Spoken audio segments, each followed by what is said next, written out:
Na verdade, é um mito perpetuado no YouTube e na internet, que existem mitos antigos de deuses que morrem e ressuscitam no mundo antigo. O consenso entre os estudiosos hoje é que os cristãos não tomaram emprestados os mitos de deuses que morrem e ressurgem dos mitos pagãos. Algum de vocês já ouviu que Jesus não é especial? Que ele é como esses outros deuses? Que ele é apenas outra divindade pagã? Que todos ressuscitaram, morreram, nasceram de uma virgem? Esse tipo de coisa. Quantos de vocês já ouviram isso antes? Sim, bem, é tudo bobagem.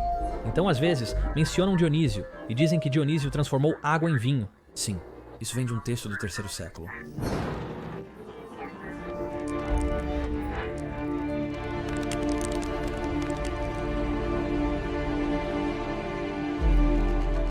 Se você sabe algo sobre apologética cristã, fica muito claro que a maioria dos mais populares aborda a defesa da Bíblia como se os fatos estivessem claramente a seu favor. Jesus Cristo, quem é você? A confiança deles em discutir essa questão sensível é realmente muito atraente para muitos que nunca realmente voltaram às fontes antigas para verificá-las por si mesmos. Aqui está a verdade sobre Mitra. Primeiro, é tarde demais para influenciar o cristianismo, porque veio depois do cristianismo. Esses apologistas estão mentindo? Estão me dizendo a verdade? Estão corretos de fato? Foi exatamente nessa situação que me encontrei, buscando a verdade há 9 anos, como um cristão que adorava ouvir William Lane Craig e Ravi Zacharias, apologistas cristãos mundialmente famosos.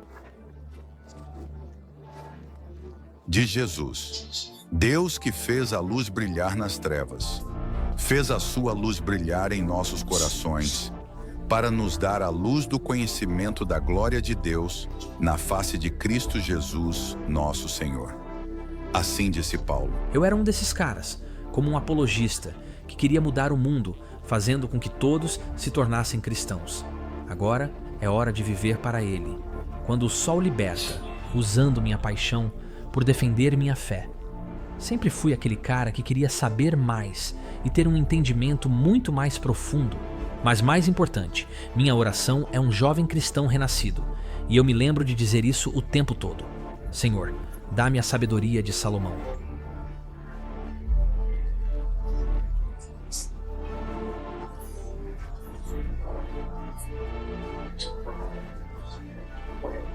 Acredito que Deus está agindo em todas as coisas, a cada minuto de todos vocês. Era como se eu tivesse a sabedoria de Salomão e pudesse entender a verdade, onde quer que eu sempre enfatizasse, onde quer que isso me levasse. De certa forma, essa oração se concretizou, mas me levou por um caminho que eu, literalmente, nunca, e eu quero dizer isso, nunca pensei que seguiria. Ok, eu tenho investigado algo há anos e provavelmente me aprofundei mais nesse assunto do que em qualquer outro. Era um assunto que eu nunca pensei que investigaria nesse nível, especialmente como um cristão devoto, mas quando comecei a ver as evidências, não conseguia parar. Estou investigando a ressurreição de Jesus e as verdadeiras origens do cristianismo. O cristianismo tem raízes pagãs? O cristianismo é mitologia? Descobri que os apologistas cristãos costumam lidar com essa questão de 3 maneiras.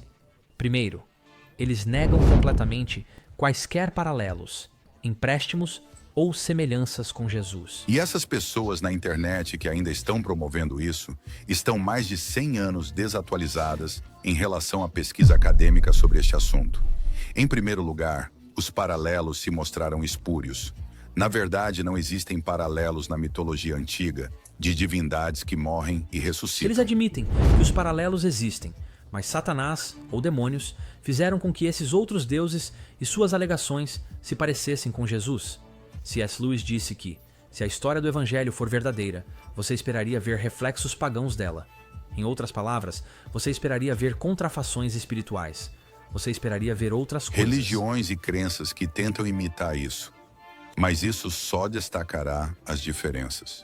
Então você tem paralelos pagãos, o que não é uma grande 3. surpresa. Esses mitos que têm paralelos vieram todos após o cristianismo e foram inspirados em Jesus. Então, às vezes, eles mencionam Dionísio e dizem que Dionísio transformou água em vinho. Sim, isso vem de um texto do 3º século. Vá para os estados para fazer testes e calhe a boca. Uau, há tanto para analisar aqui. Quero dizer, literalmente, este assunto é tão complexo e os apologistas querem descartá-lo como ridículo. Bem, isso é tudo bobagem. Estou aqui para dizer que, uma vez que você leva este assunto a sério, não há como voltar atrás. Peço que faça o máximo para ser o mais honesto e mente aberta possível. Tão cedo quanto possível. Deixe-me dar-lhes um conselho. Seja honesto. Pode ser um pouco angustiante e amedrontador se aventurar no desconhecido. Eu sei exatamente como é essa sensação. Eu imagino que, neste momento, você esteja se sentindo um pouco como Alice. Caindo na toca do coelho? Você poderia dizer isso. Posso ver nos seus olhos. Mas você está aqui por um motivo. Você realmente quer saber a verdade. Esta é sua última chance. Depois disso, não há como voltar atrás. Você toma a pílula azul. A história termina. Você acorda na sua cama e acredita no que quiser. Você toma a pílula vermelha. Você fica no país das maravilhas. E eu mostro o quão profundo o buraco do coelho vai.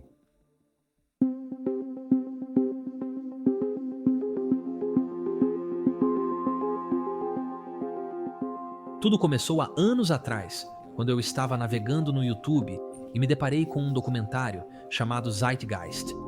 Imediatamente, a primeira sessão intitulada A Maior História Já Contada me prendeu. Aqui estava eu, um jovem cristão apaixonado, bastante confiante de que sua religião era a única verdadeira e que todas as outras estavam erradas. Pela primeira vez na minha vida, ouvi alguém afirmar que a história de Jesus foi fortemente influenciada por mitos pré-existentes. Particularmente das tradições egípcias e greco-romanas. Quem quer que fosse esse cara, ele estava dizendo que Jesus era um mito de Deus do Sol, como todos os outros mitos. Para descobrir, vamos examinar a mais recente dos Messias sólidos. Esta era uma abordagem muito diferente de tudo que eu já tinha ouvido. Eles não estavam atacando a Bíblia como faziam os famosos ateus Christopher Hitchens e Richard Dawkins. Acho que talvez eu vou levar alguns minutos apenas para dizer algo que acho repulsivo sobre a religião messiânica monoteísta, especialmente, com grande parte de si, claramente quer que todos nós morramos. Ele quer que este mundo chegue ao fim. Você pode perceber o anseio para que tudo termine. Aqui temos um Deus que queria perdoar a humanidade por seus pecados, incluindo, aliás, o pecado de Adão, que ele presumivelmente sabia muito bem que nunca existiu. No entanto, ele queria perdoar os pecados da humanidade. Por que ele simplesmente não os perdoou? Por que foi necessário ter um sacrifício humano? Fazer com que seu filho fosse torturado e executado para que os pecados da humanidade fossem absolvidos? Pessoalmente, eu não suportava aqueles caras naquela época. Então, ouvir que havia padrões nas histórias de Jesus e de todos esses outros deuses me fez pensar: e se eu estiver errado sobre Jesus? Depois de assistir, encontrei os documentários Zeitgeist Debunked, onde cristãos desmontaram cada alegação do Zeitgeist. Minha fé permaneceu intacta. No entanto, a semente da curiosidade cresceu dentro de mim. Então, quem está certo e quem está errado? Isto iniciou minha jornada investigando a história cristã de Jesus, morrendo e ressuscitando dos mortos. Eu preciso saber se Jesus foi apenas outra cópia de mitos pagãos ou se sua história realmente aconteceu. Existiam realmente histórias anteriores de deuses que morreram e ressuscitaram. Alguns anos depois, recebi um e-mail de alguém que já esteve na mesma comunidade cristã online que eu. Ele me disse que tinha informações que poderiam me surpreender a respeito da Bíblia. Ele pediu que eu nunca mencionasse seu nome publicamente, porque sua mãe literalmente ficaria chocada se ouvisse que ele estava dizendo algumas das coisas que ele me contou. Eu disse que, claro, não contaria a ninguém o seu nome, mas disse que precisava saber algo dele. Meu instinto estava me dizendo algo. Ele disse: "Pode perguntar. Você é ateu?"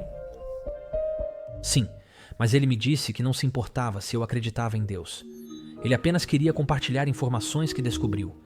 Ele era tão amigável que eu tive dificuldade em acreditar que ele era ateu. Minha compreensão deles era que todos eram pessoas terríveis, com tanta raiva e ódio no coração. Este cara era diferente. Ele continuou a me contar que a história de Sansão era provavelmente um mito solar, semelhante ao herói forte Hércules dos gregos e romanos. Eu perguntei: o que te faz pensar isso? Ele riu e disse: tantos detalhes, mas vamos começar pelo nome dele. O nome Sansão, em hebraico Shemshon, vem da palavra hebraica Shemesh, que significa sol. Então, o nome de Sansão interpreta-se como semelhante ao sol ou pequeno sol. Isso é visto na força e no poder radiante de Sansão, que se alinha metaforicamente com a imensa energia do sol. Interessante. Ele continuou a me impressionar com ideias sobre essa história que eu nunca tinha ouvido antes. O nome de Sansão parece ter conexões com o deus do sol mesopotâmico, Shamash. Sansão tem 7 tranças de cabelo e, se forem cortadas, ele perde sua força. Essas 7 tranças são os 7 dias da semana em que os raios solares brilham. Sansão representava o sol, ele disse.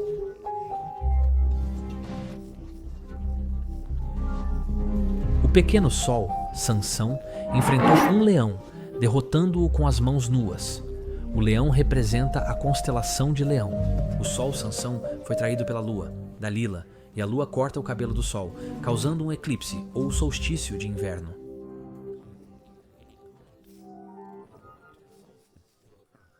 Até Dalila foi paga em prata, que é da mesma cor que a lua.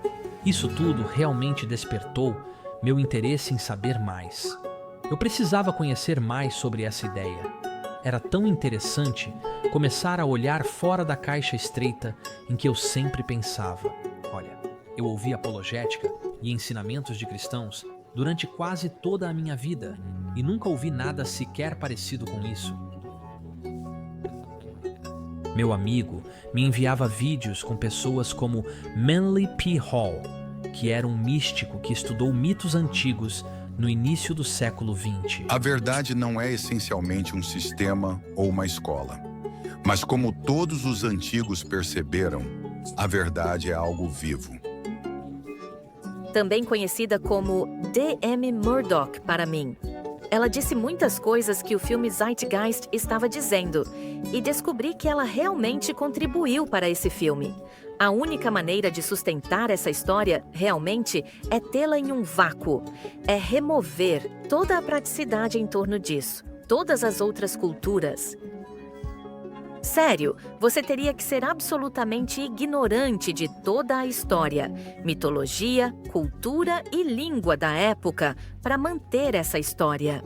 Infelizmente, é isso que encontramos. Há muita ignorância e ignorância intencional. Eu já tive debates com pessoas que disseram: eu não quero saber nada sobre essas culturas pré-cristãs porque elas eram todas malignas.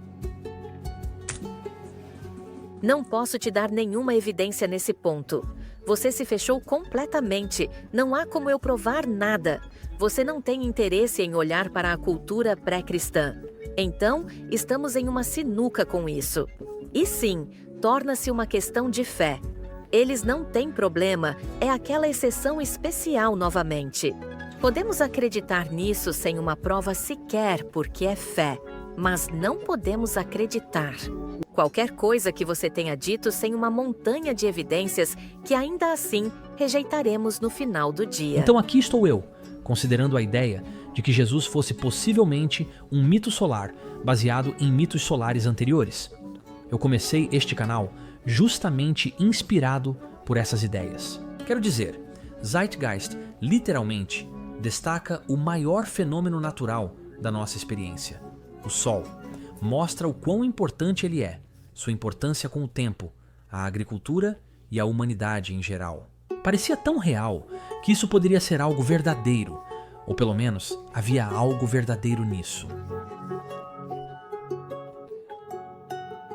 Agora eu sei que tudo isso parece um pouco como uma teoria da conspiração exagerada. Se eu entrasse em qualquer universidade hoje onde se ensina estudos do Novo Testamento, Eles provavelmente achariam isso... Tchau, tchau. Sinceramente, eu não entendia por que isso era considerado tão ridículo quando muitos desses especialistas acreditavam que um homem morto, literalmente, voltou à vida em 3 dias.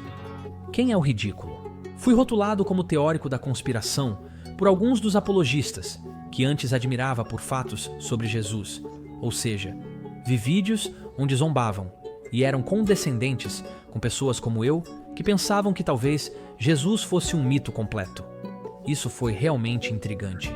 Por um lado, considerar que Jesus possa ter sido uma figura completamente inventada, baseada em outros mitos, era motivo de risada não apenas pelos apologistas, mas por toda a comunidade. Quem, sejamos honestos, espero que sejam defensivos quanto a isso, mas também os acadêmicos. Quero dizer, eu não sei. Quero dizer, sério, 95% dos estudantes deles acham que um homem morto, que dizem ser Deus em carne, morreu e voltou à vida, transformou água em vinho, andou sobre a água e a lista continua. E isso não é motivo de riso, mas a ideia de que Jesus pode ter sido inventado como uma figura mítica é uma piada entre esses acadêmicos. Não fazia sentido. Meu pensamento era que o dinheiro vindo dos estudantes cristãos poderia ter tido um papel significativo em como os miticistas eram tratados. Quero dizer, imagine se as universidades funcionassem com os fundos dos miticistas ao invés do contrário. Será que eles os tratariam da mesma forma? Então, descobri que eu era o que eles chamam de um miticista de Jesus. Era um termo simples que diz que Jesus era 100% mito e nunca existiu de forma alguma. Minha investigação me levou a tentar contactar Acharya S., mas, infelizmente, ela tinha falecido alguns anos antes de eu descobrir essas ideias. Eu estava atrasado para a festa, assim como descobri que Jesus também estava atrasado. Minha atual função de supervisor na construção me deixou com pouco tempo para buscar gravações com pessoas que são especialistas nessa área. Mas, após turnos de 12 horas, dia após dia, viajando de hotel em hotel...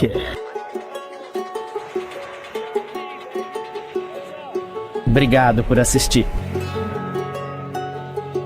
Encontrei tempo para ouvir e surgiu a ideia de gravar conversas com alguns desses pensadores. Foi então que descobri o doutor, Robert M. Price. Aqui estava um cara que tinha 2 doutorados, o que significava que o sujeito era muito inteligente. Do que você precisa, Craig? Do que mais você precisa, Gish ou de Souza? Quantas centenas de vezes isso tem que ser feito? Se vamos parar de usar isso, tem uma citação ótima. Tillich diz: o fundamentalismo tem aspectos demoníacos ao dividir a consciência de seus seguidores reflexivos e forçá-los a reprimir o conhecimento do qual eles estão secretamente cientes. Então, por que o fundamentalista e o apologista estão em pé de guerra? Bem, é contra si mesmo. O descrente contra o qual ele empreende uma cruzada está em sua própria mente. Ele também era um miticista. Jesus não existiu e a melhor parte... Ele morava apenas 45 minutos da minha casa. Caramba, acho que encontrei o pote de ouro. Fiz o que qualquer pessoa faria, apaixonada por investigar a verdade. Então, dirigi levando todo o meu computador maldito com o pior áudio do mundo apenas para tentar documentar o que esse cara tinha a dizer. Você acha que algum dia a abordagem miticista ou a ideia de que Jesus pode não ter existido pode estar correta? Vamos apenas dizer que nós nos demos bem e iniciamos uma verdadeira amizade.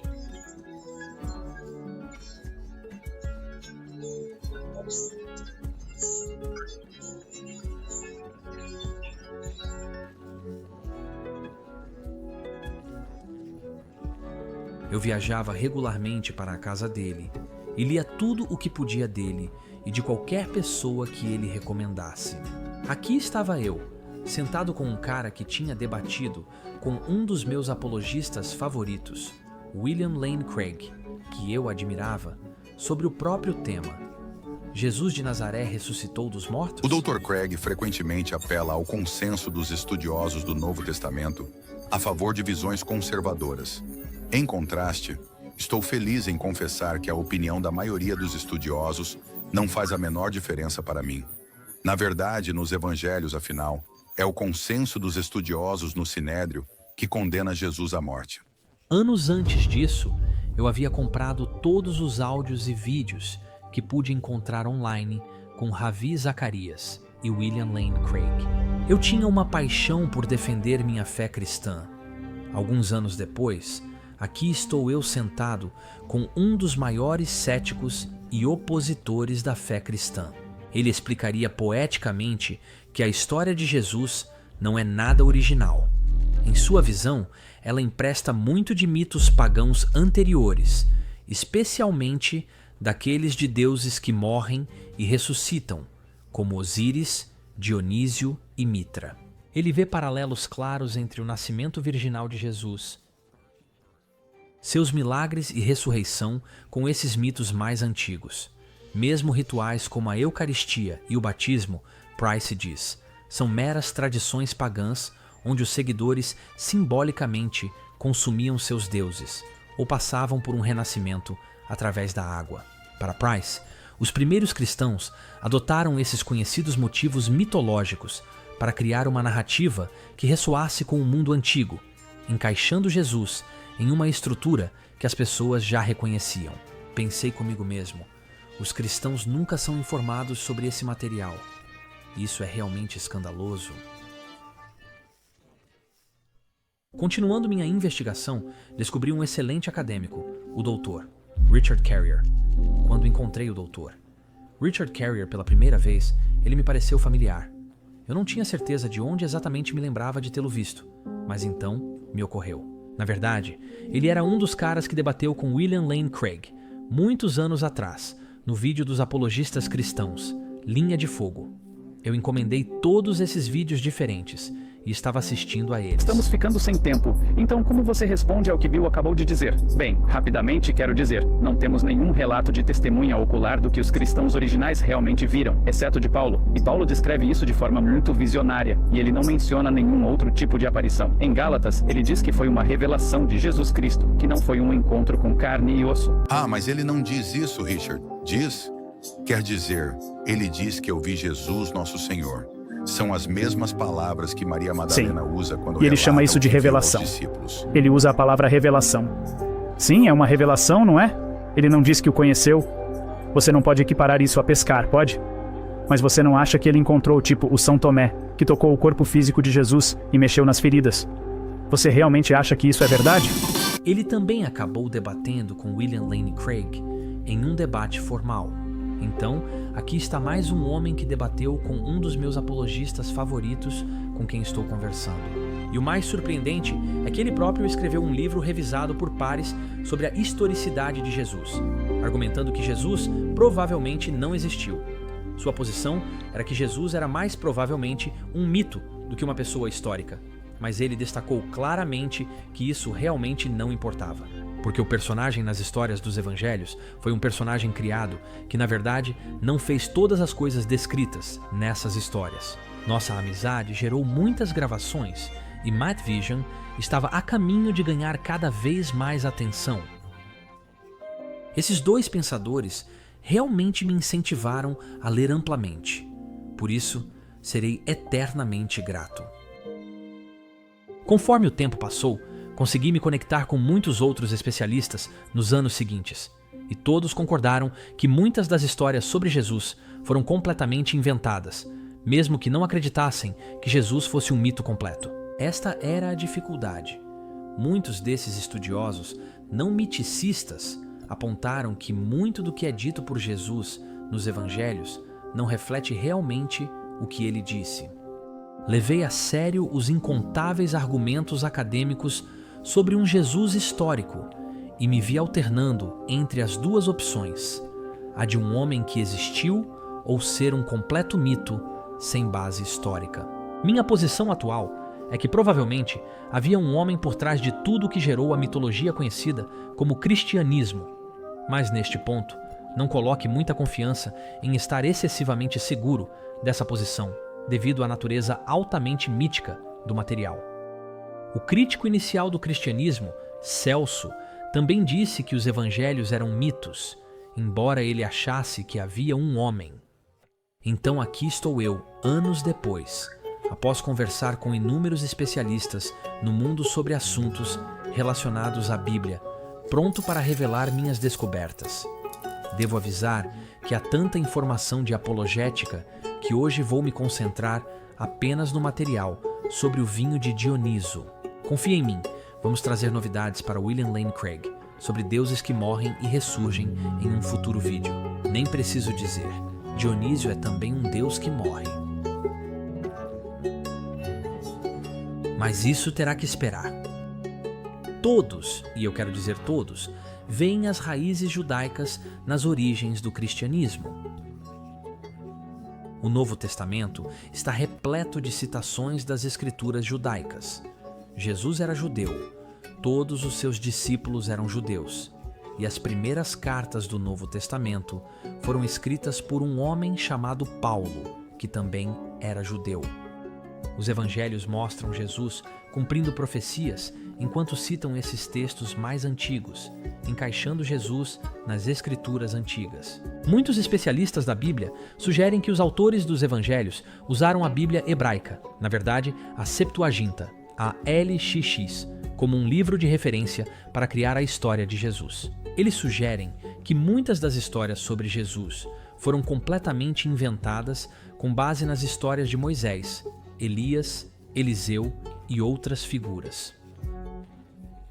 Esta é exatamente a posição padrão dos estudiosos na área, o consenso. A verdadeira questão é: os autores dos evangelhos também modelaram Jesus com base em mitos pagãos? Para aqueles que não sabem, muitos estudiosos da Bíblia hebraica reconhecem que Moisés, Elias, Eliseu e outros são mitos, personagens que provavelmente nunca existiram na história real. Existem outros personagens de fontes pagãs que podem ter inspirado a narrativa de Jesus? Quando digo pagãs, quero dizer fontes não judaicas. É como se um muro invisível em nossas mentes se erguesse firmemente, dividindo entre fontes judaicas e não judaicas no período helenístico. Este é um mito conhecido?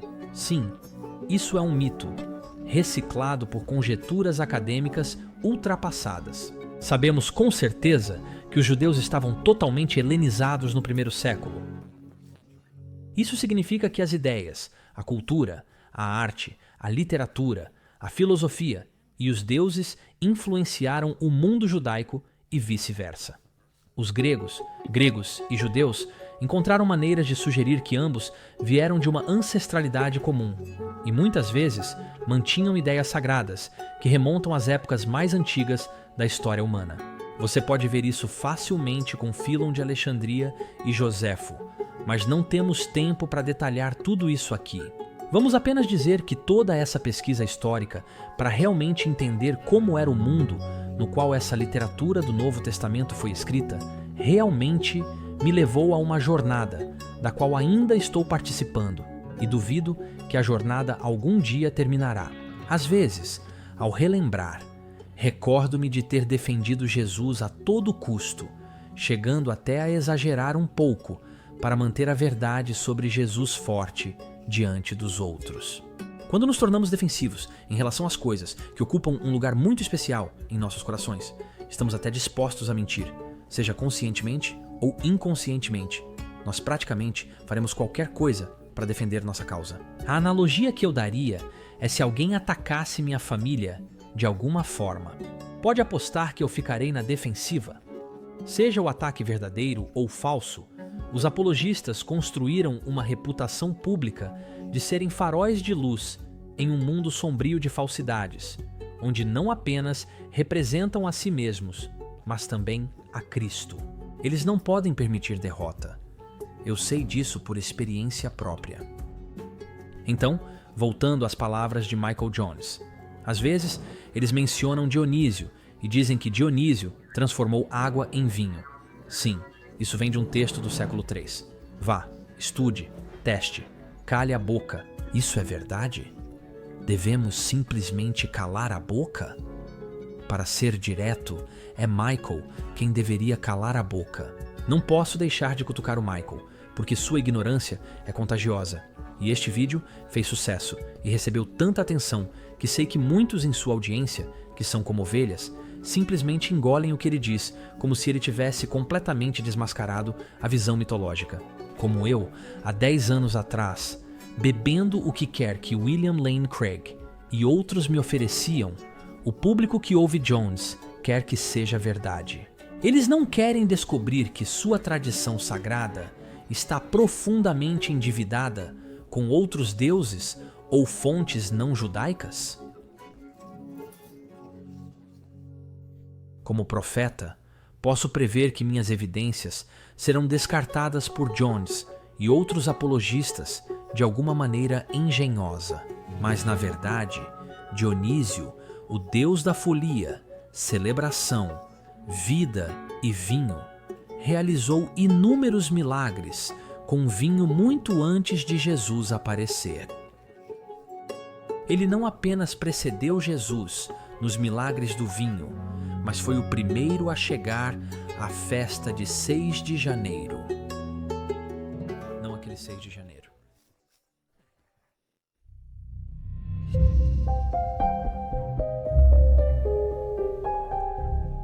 Apologistas como Michael Jones serão os primeiros a ressaltar a influência dos cristãos nas obras do poeta grego do século V, Nanos de Panópolis, que é mais conhecido por escrever Dionisiaca, o mais longo poema sobrevivente da antiguidade.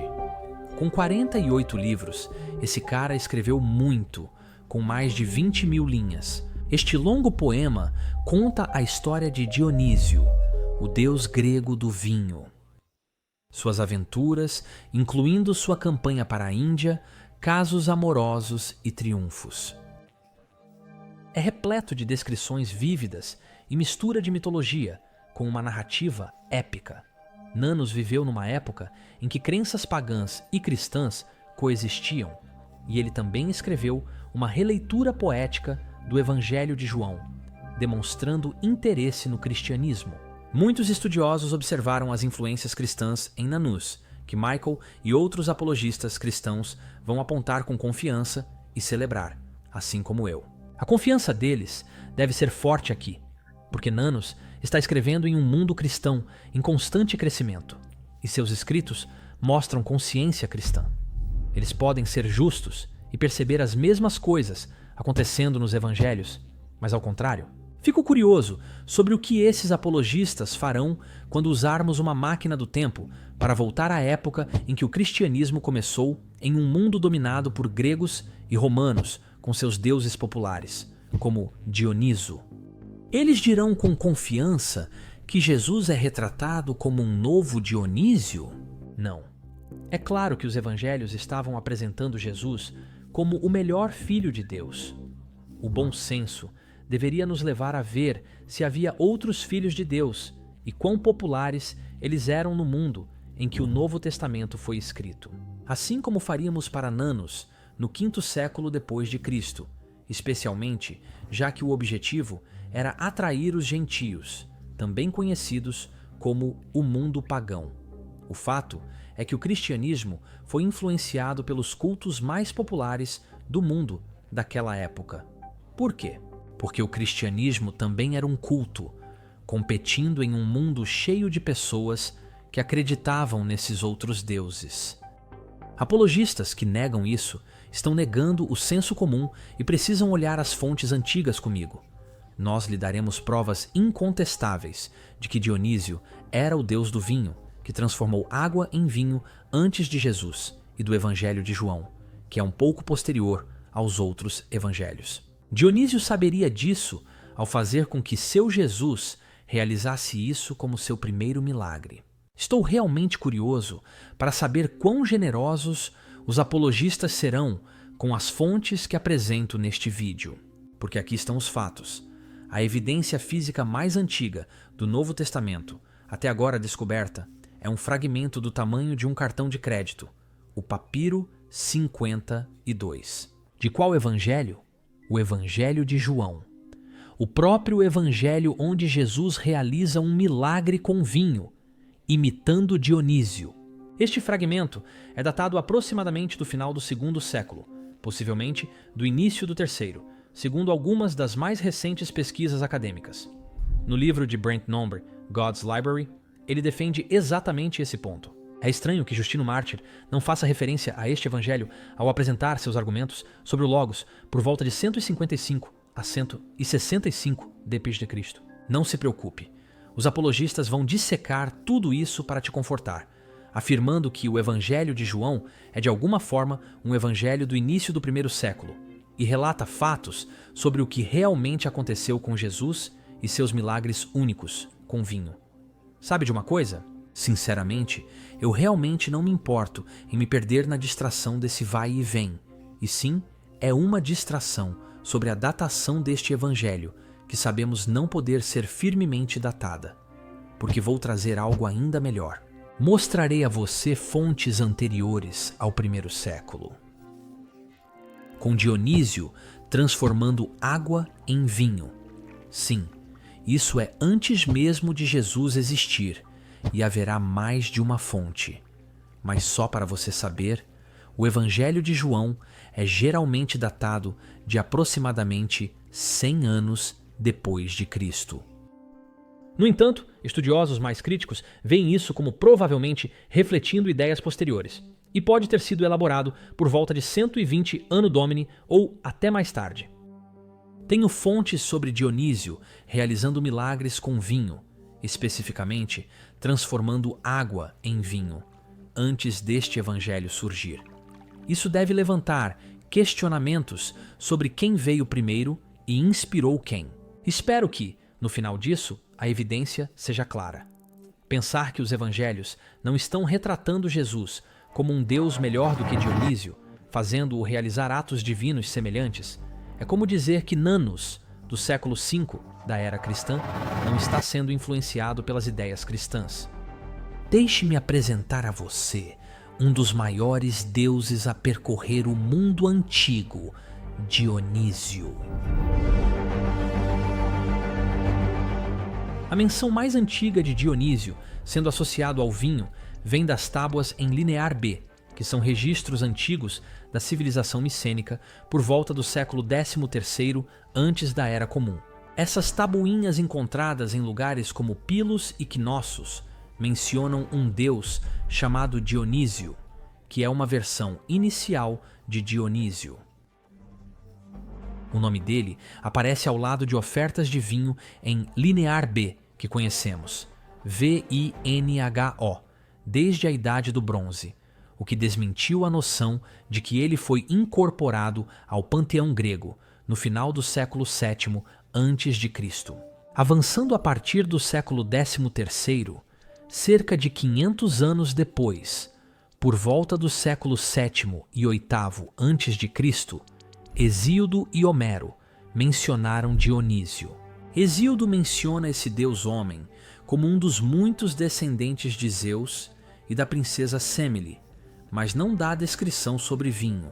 Sua lista era uma genealogia. No entanto, na Ilíada livro 6, Tideu, filho de Onias, lendário guerreiro da geração anterior à Guerra de Troia, fala sobre o rei Licurgo, ousando se opor a Dionísio, tentando expulsar o deus e seus seguidores. Dionísio foge, mas Zeus cega Licurgo, levando-o à morte. Um aviso poderoso para aqueles que desafiam o deus do êxtase e da loucura. Especialistas sugerem que esta história de Dionísio pode remontar a antes do século VIII a.C. Este Teumachos, ou lutador contra Deus em grego, é mostrado como uma tendência aqui em Homero, e mais tarde com a tragédia Bacantes, de Eurípides. Penteu, o rei de Tebas, é retratado como um clássico Teumachos, um lutador contra Deus, em sua oposição ao deus Dionísio. Isso faz paralelo com Sófocles, que discutiremos em breve, Mas você sabe onde isso aparece novamente? No livro de Atos e no Evangelho de João. Human. Cristo e Paulo desempenham o papel de um novo personagem Dionísio, sendo atacados pelos judeus. Curiosamente, no capítulo 5 de Atos, o fariseu Gamaliel adverte o sinédrio de que, se o movimento cristão é de Deus, opor-se a ele os tornaria teomacoi, lutadores contra Deus. Se este conselho ou esta palavra forem de homens, não darão em nada, mas se for de Deus, vocês não poderão derrubá-lo. Portanto, sejam cuidadosos para não serem encontrados lutando até mesmo contra Deus. Gamaliel recomenda cautela, sugerindo que se Deus realmente estiver por trás da missão do apóstolo, nenhuma resistência humana terá sucesso. Vale a pena notar também que na Ilíada, em Eurípides e em Sófocles, o culto, o grupo do deus Dionísio e seus seguidores são perseguidos. Este é exatamente o padrão que encontramos no Novo Testamento com o culto cristão. No livro 24 da Odisseia, Dionísio é mencionado brevemente quando Telêmaco recebe sua bela taça dourada, criada por Hefesto. Embora essas menções sejam breves, elas nos lembram da importância divina de Dionísio, conectada ao vinho, à festividade e ao poder de punir. O vinho não misturado conecta-se a Dionísio já nesta época. Disse que Homero escreveu esses livros no século VIII a.C., entre 750 e 700 a.C. Não para por aqui. Temos o hino homérico a Dionísio, escrito por volta do século VII a VI a.C. Esta história é um pouco mais detalhada, mostrando Dionísio como um poderoso deus do vinho transformador, mas muito mais do que apenas vinho. Primeiro de tudo, vinho doce e perfumado escorreu por todo o navio negro e um aroma celestial surgiu, de modo que todos os marinheiros ficaram tomados de espanto. E, de repente, uma videira se espalhou pelos dois lados ao longo do topo da cela, com muitos cachos pendendo dela, e uma planta de hera escura entrelaçada no mastro, florescendo com flores e com ricas bagas crescendo nela. E todos os toletes estavam cobertos com guirlandas. Aqui, Dionísio realiza um ato milagroso em um navio. O vinho doce flui por toda parte, enchendo o ar com sua fragrância, enquanto videiras e eras crescem rapidamente ao redor do mastro e da vela. Flores desabrocham e guirlandas cobrem os remos, transformando a embarcação em uma maravilha viva e vibrante. Esta cena demonstra o poder de Dionísio de trazer vida em abundância, mesmo nos lugares mais inesperados. Demonstrando sua conexão divina com a natureza, fertilidade e intoxicação, o assombro dos marinheiros ressalta seu poder transformador e seu papel como portador de alegria e vitalidade. Comecei a cantar sobre Dionísio, coroado de Hera, o deus que grita alto, esplêndido filho de Zeus e gloriosa Semele. As ninfas de cabelos fartos o receberam em seus braços, do Senhor seu pai, e o criaram e nutriram cuidadosamente nos vales de Nisa, onde, pela vontade de seu pai, ele cresceu em uma caverna perfumada, sendo contado entre os imortais. Mas quando as deusas o criaram, um deus frequentemente celebrado em hinos, ele então começou a vagar continuamente pelos bosques, densamente coberto de hera e louro. E as ninfas o seguiram em seu cortejo, com ele como líder. E a floresta sem limites foi preenchida com seus clamores. E assim, salve a você, Dionísio, Deus das abundantes vinhas, conceda-nos que possamos voltar novamente com alegria a esta estação, e a partir dessa estação, por muitos anos. No hino 26, Dionísio é apresentado como o esplêndido filho de Zeus e da gloriosa Semele. Criado por ninfas nos vales de Nisa, ele está ligado à natureza desde o nascimento. Coberto de hera e louro, ele perambula pelas florestas, liderando as ninfas em celebração estática. Este hino retrata Dionísio como um deus selvagem e um líder de festejos, personificando a energia indomada da natureza e trazendo alegria e vida a todos que o seguem. Dionísio é mais do que apenas um deus do vinho. Ele é uma força de transformação, vitalidade e êxtase comunitário. Esse poder de transformação mais tarde se torna uma transformação pneumática ou espiritual. Seus adoradores experienciaram isso quando foram preenchidos pelo seu espírito, através da comunhão com a divindade, assim como Jesus mais tarde possui seus seguidores pelo espírito. Isso foi escrito 600 a 700 anos antes de Jesus, com Dionísio transformando um navio em um vinhedo de vinho. Ah, mas fica ainda melhor. Nas Bacantes de Eurípides, escritas por volta de 405 a.C., uma Mênade bateu no chão com o seu Tirsus, e naquele local o deus fez brotar uma fonte de vinho. Em seguida, coroaram seus cabelos com folhas. Florescendo salgado, uma mulher golpeou sua Tirso contra uma rocha, e uma fonte de água fresca surgiu borbulhando. Outro fincou seu funcho no chão, e onde tocou a terra, ao toque de Deus, uma fonte de vinho jorrou. Aqueles que queriam leite arranharam o solo com os dedos nus, e o leite branco começou a brotar.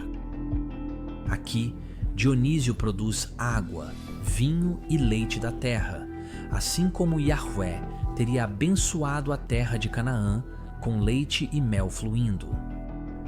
Sim, eu sei, apologistas, não é água transformada em vinho.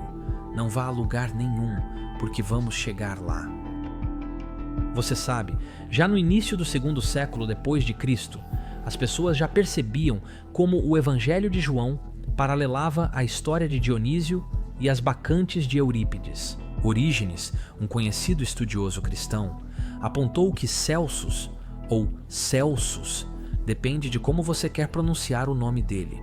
Um filósofo que se opôs ao cristianismo destacou semelhanças entre a prisão de Jesus em João 18 e a captura de Dionísio nas Bacantes. Celso argumentou que Jesus, durante sua prisão, não agiu como um verdadeiro Deus disfarçado. Se Jesus fosse realmente divino, Celso afirmou, ele teria escapado de suas amarras e dispersado seus captores, assim como Dionísio faz. Celso criticou Jesus, perguntando, por que ele não mostra seu poder divino e se liberta dessa humilhação, vingando-se daqueles que insultam a ele e a seu pai? Ele também reclamou que figuras como Anás e Pilatos, que interrogaram Jesus ilegalmente, permaneceram impunes, ao contrário do que acontece em As Bacantes, onde Penteu é severamente punido por duvidar de Dionísio. Celso observou que aquele que condenou Jesus nem sequer sofre o mesmo destino que Penteu, de enlouquecer ou ser despedaçado. Foi argumentado pelo incrível Dennis R. MacDonald que Jesus está demonstrando misericórdia, onde Dionísio demonstra ira ou vingança, tornando Jesus um Deus mais compassivo. Ele também diz: primavera de um pai divino e uma mãe humana, toma carne para viver entre os mortais, mas é rejeitado pelos seus. Milagrosamente fornece vinho, inclui mulheres como suas devotas próximas, morre uma morte violenta e retorna à vida? MacDonald sugere que o autor do Evangelho de João intencionalmente incorporou esses motivos dionisíacos para apresentar Jesus como uma figura maior que Dionísio. Ele afirma: o evangelista joanino não apenas imitou Eurípides, mas esperava que seus leitores reconhecessem Jesus como maior que Dionísio. De qualquer forma, isso mostra que há uma longa tradição de ver temas dionisíacos no Evangelho de João desde o início do cristianismo. Essa abordagem continua na pesquisa moderna. Por exemplo, Rudolf Bultmann, um respeitado estudioso, discute as mesmas comparações que Celso fez em seu comentário sobre João 18 a 19. Além disso, Robert Thompson Fortna vê um paralelo entre o primeiro milagre de Jesus em João 2, transformar água em vinho, e temas dionisíacos.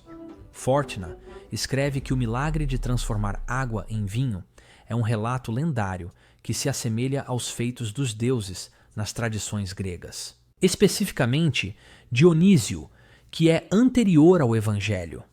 Como Dionísio, Jesus revela sua identidade através deste ato, mostrando seu poder divino, transformando água em vinho. Olha, está claro que muitos estudiosos têm visto ecos dionisíacos no Evangelho de João ao longo dos séculos. Essas conexões ajudam a validar uma leitura do Evangelho de João como seguindo uma estrutura trágica, semelhante às narrativas gregas, enraizadas na mitologia dionisíaca. Para compreender completamente João como um tipo de drama trágico, precisamos examinar mais de perto como Eurípides reinterpretou o mito de Dionísio nas Bacantes e ver se isso influenciou a narrativa de João. As Bacantes se desenrolam da seguinte forma: Dionísio, o deus do vinho, aparece no início da era e se apresenta no prólogo. Ele se chama de filho de Zeus e explica por que veio a Tebas. Eu voltei para Tebas, a terra onde nasci, e aqui estou, um deus disfarçado, aparecendo como um homem. Aprendemos pelo seu discurso que o pai de Dionísio é Zeus, tornando-o divino, enquanto sua mãe era a mortal Semele. Ele voltou a Tebas, porque seus parentes mortais estão espalhando rumores de que sua mãe mentiu sobre ter engravidado do deus Zeus. Na prática, eles estavam negando sua divindade. Assim como os judeus acusaram Jesus em João 8, 41, nós não nascemos de fornicação. Apenas seu avô, Cadmo, honrou o túmulo de sua mãe. Então, Dionísio decide voltar para casa, enlouquecer suas tias e revelar-se como filho de Zeus para todos. O principal oponente de Dionísio nesta história é seu primo Penteu, o rei de Tebas e neto de Cadmo. Dionísio descreve Penteu como alguém que se rebela contra o divino porque se recusa a adorá-lo. Quando Penteu aparece no palco, ele denuncia o culto dionisíaco como uma desordem obscena e insulta Dionísio, chamando-o de um mágico charlatão. Penteus até zomba de seu avô Cadmo e do profeta Tirésias por se vestirem com trajes dionisíacos para honrar o deus. Tirésias avisa a Penteus para não zombar da vontade dos céus, lembrando-o de que o dom do vinho de Dioniso tira as tristezas da humanidade e é a verdadeira medicina para a miséria. Ele insiste para que Penteu aceite Dionísio, explicando que adorar Dionísio pode trazer favor dos deuses. Cadmo também implora a Penteus para reconhecer a divindade de Dionísio, dizendo que, mesmo que seja uma ficção nobre, ainda assim traz honra à sua família, mas Penteus se recusa a ouvir, mesmo ignorando o aviso sobre um terrível castigo por desafiar Dionísio, como o que Acteon sofreu por blasfemar contra Ártemis. Penteus despede Tiresias e Cadmo, dizendo-lhes para não espalharem a sua loucura para ele. Irado com a fraqueza de sua família, Penteus ordena que seus homens prendam o estranho afeminado, Dionísio, disfarçado, que enganou os velhos, deixa-se capturar e é levado perante Penteu, levando a um diálogo tenso e sarcástico. Penteus, por fim, tranca Dionísio em uma cela escura dentro do palácio.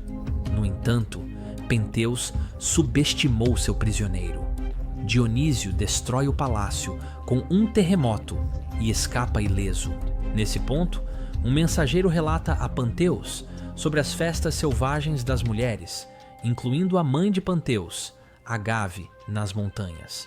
Furioso, Penteu decide atacar as mulheres com um exército. Dionísio o persuade de que seria melhor observá-las disfarçado. Convencendo Penteu a se vestir como uma mulher, uma vez lá, Dionísio diz a ele para subir em uma árvore alta para ter uma melhor visão.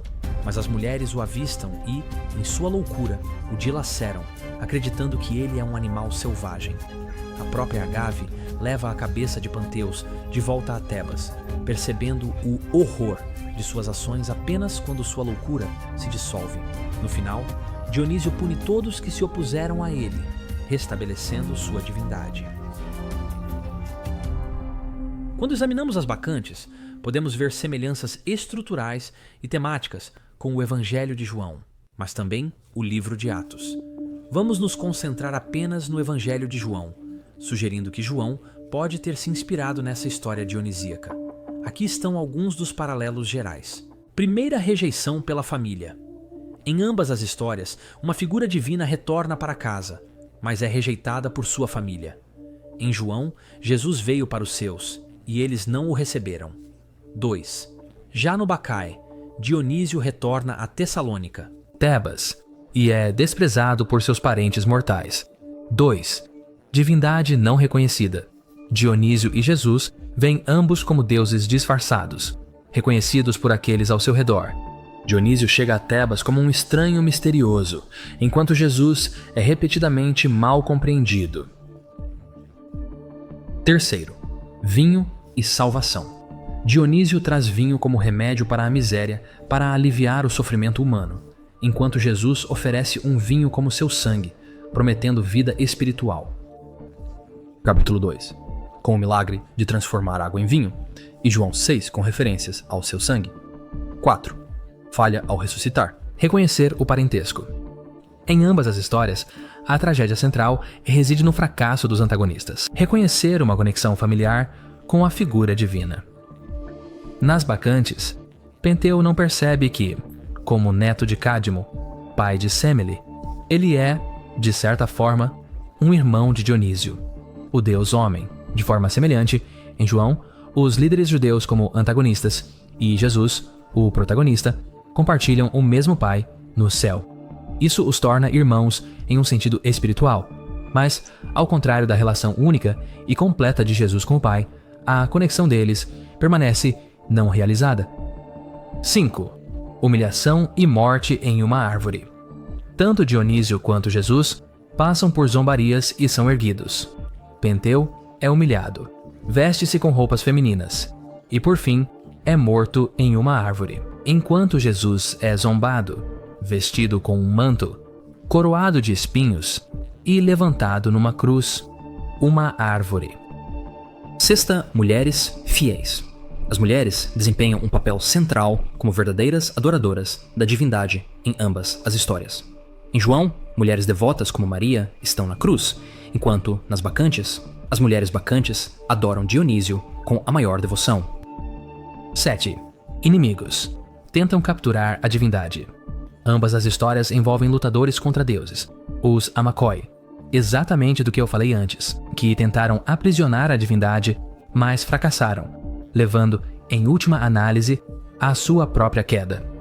Veja bem, no livro de Atos, isso acontece com Paulo e Pedro, e a prisão se abre devido a um terremoto, assim como com Dionísio. Mas estamos nos adiantando, e isso é um vídeo totalmente diferente. 8. Natureza misteriosa da divindade. Tanto Dionísio quanto Jesus exibem qualidades elusivas e misteriosas, tornando difícil para as pessoas compreendê-los ou capturá-los. 9. Cidade como símbolo de rejeição.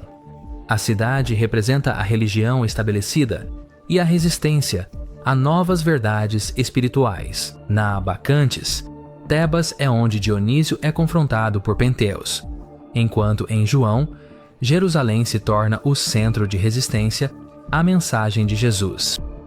10. Múltiplas figuras trágicas. Assim como as bacantes não se concentram apenas em Dionísio, mas também em Penteu, o Evangelho de João envolve múltiplos personagens: Jesus, os judeus e Pilatos, contribuindo para a tragédia geral. Claramente, O Evangelho de João mostra semelhanças estruturais e temáticas significativas com as bacantes, sugerindo que João pode ter moldado sua história de Jesus usando elementos da tragédia dionisíaca. Isso destaca como a representação de Jesus por João foi vista na Bíblia, através de uma lente semelhante à tragédia grega, onde uma figura divina enfrenta a rejeição, revelando, por fim, seu verdadeiro poder. Agradecemos as percepções do acadêmico Mark W. G. Steib, no seu livro John A. Storyteller, Crítica Narrativa no Quarto Evangelho.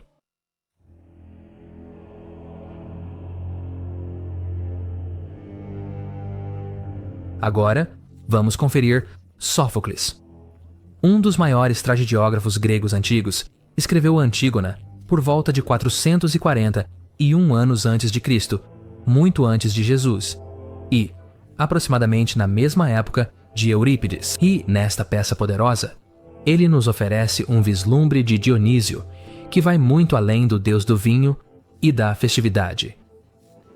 No quinto Stazimon, o coro invoca Dionísio como aquele que vigia a Itália e reina sobre todos que recebem os votos de Del Eleusina. Isso mostra a profunda conexão de Dionísio com os mistérios de Eleusis, antigos ritos sagrados sobre vida, morte e renascimento. Dionísio não era apenas um deus da festa, mas também um guia espiritual ligado a cerimônias profundas sobre o ciclo da vida. Sófocles também ilustra o poder aterrorizante de Dioniso em uma história contada pelo coro. Eles narram como o filho de Dário, o rei Edônio, morreu.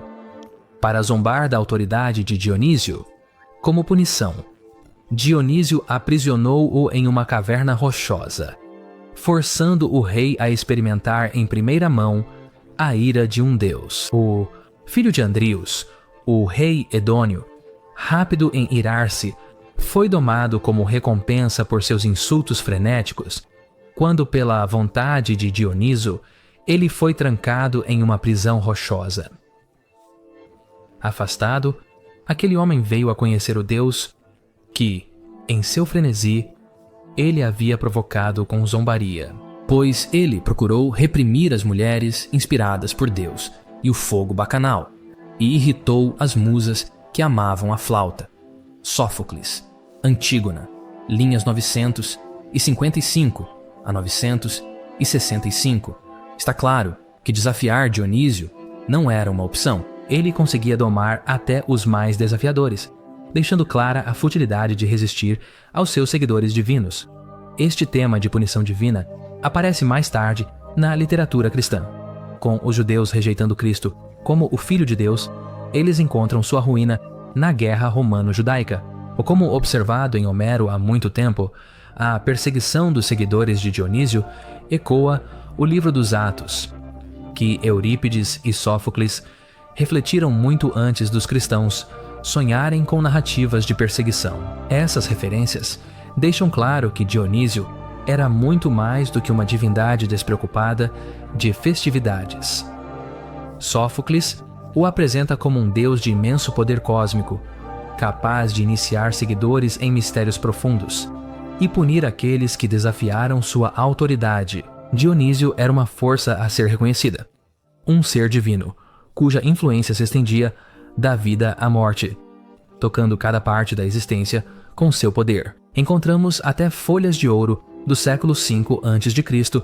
nas mistérios de Dionísio, onde há a promessa de renascimento e uma vida após a morte abençoada, mostrando que Dionísio era realmente o deus dos mortos, semelhante a como Jesus foi mais tarde visto como resgatando os mortos do Hades. Quantas vozes do mundo antigo devo evocar para deixar claro que muito antes de Jesus, Dionísio era o deus do vinho. É claro que o movimento astuto dos apologistas está nos detalhes. Lembre-se, o diabo está nos detalhes. Michael Jones tecnicamente disse: então, às vezes eles mencionam Dionísio e dizem que Dionísio transformou água em vinho. Cala a boca! Parece que ele quase quer uma fonte exata antes da literatura cristã, onde Dionísio transforma água em vinho. Dionísio não apenas faz essas coisas em fontes anteriores ao Novo Testamento, como também fazia parte delas, escrito, mas também transforma frascos vazios em vinho e até realiza situações onde o vinho se transforma em água quando você se afasta da presença de Deus. Quando comecei a elaborar esta resposta, eu realmente não percebi o quão absolutamente insano seria essa jornada. Trabalhei nisso com meu amigo próximo, Neil Sinlak, do Gnostic Informant, e ambos ficamos impressionados com o que descobrimos. Prepare-se para esta viagem. Primeiro, vamos mencionar Heródoto, do início do século V. Heródoto menciona Dionísio nas histórias.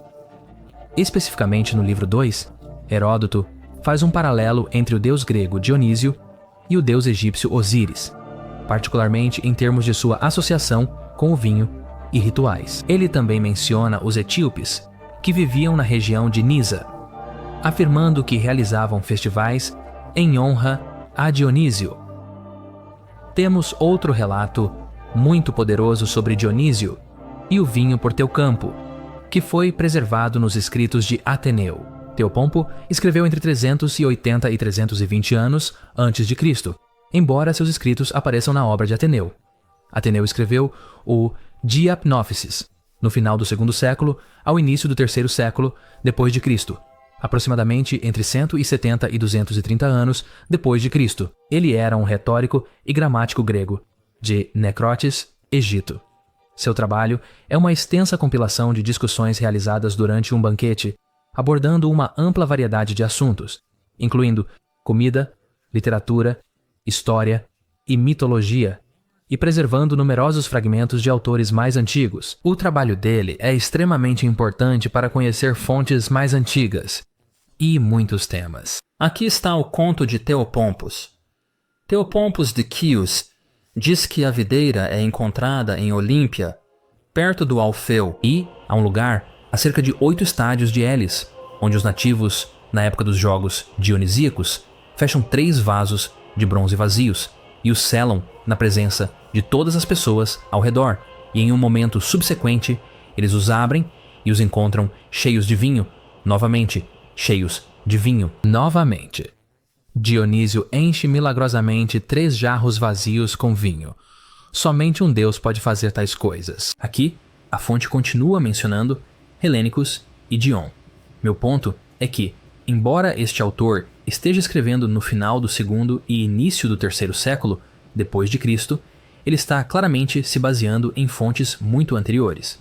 Helênicos, de Lesbos, era um historiador grego que viveu durante o quinto século antes de Cristo, aproximadamente de 490 a 405 antes de Cristo. Ele foi um dos primeiros historiadores gregos, até mesmo antes de Heródoto e Tucídides. Dion Apusa, também conhecido como Dion Crisóstomo, foi um filósofo acadêmico e orador que viveu durante o primeiro e início do segundo séculos depois de Cristo, aproximadamente 40 a 115 depois de Cristo. Ele foi ativo durante os reinados de imperadores romanos como Vespasiano, Domiciano e Trajano, até mesmo na época da vida do apóstolo Paulo. Ele não era cristão. Ele escrevia numa época em que o cristianismo estava em seus anos formativos, sem ainda ter grande importância no mundo, na época. Mais uma vez, Ateneu relata.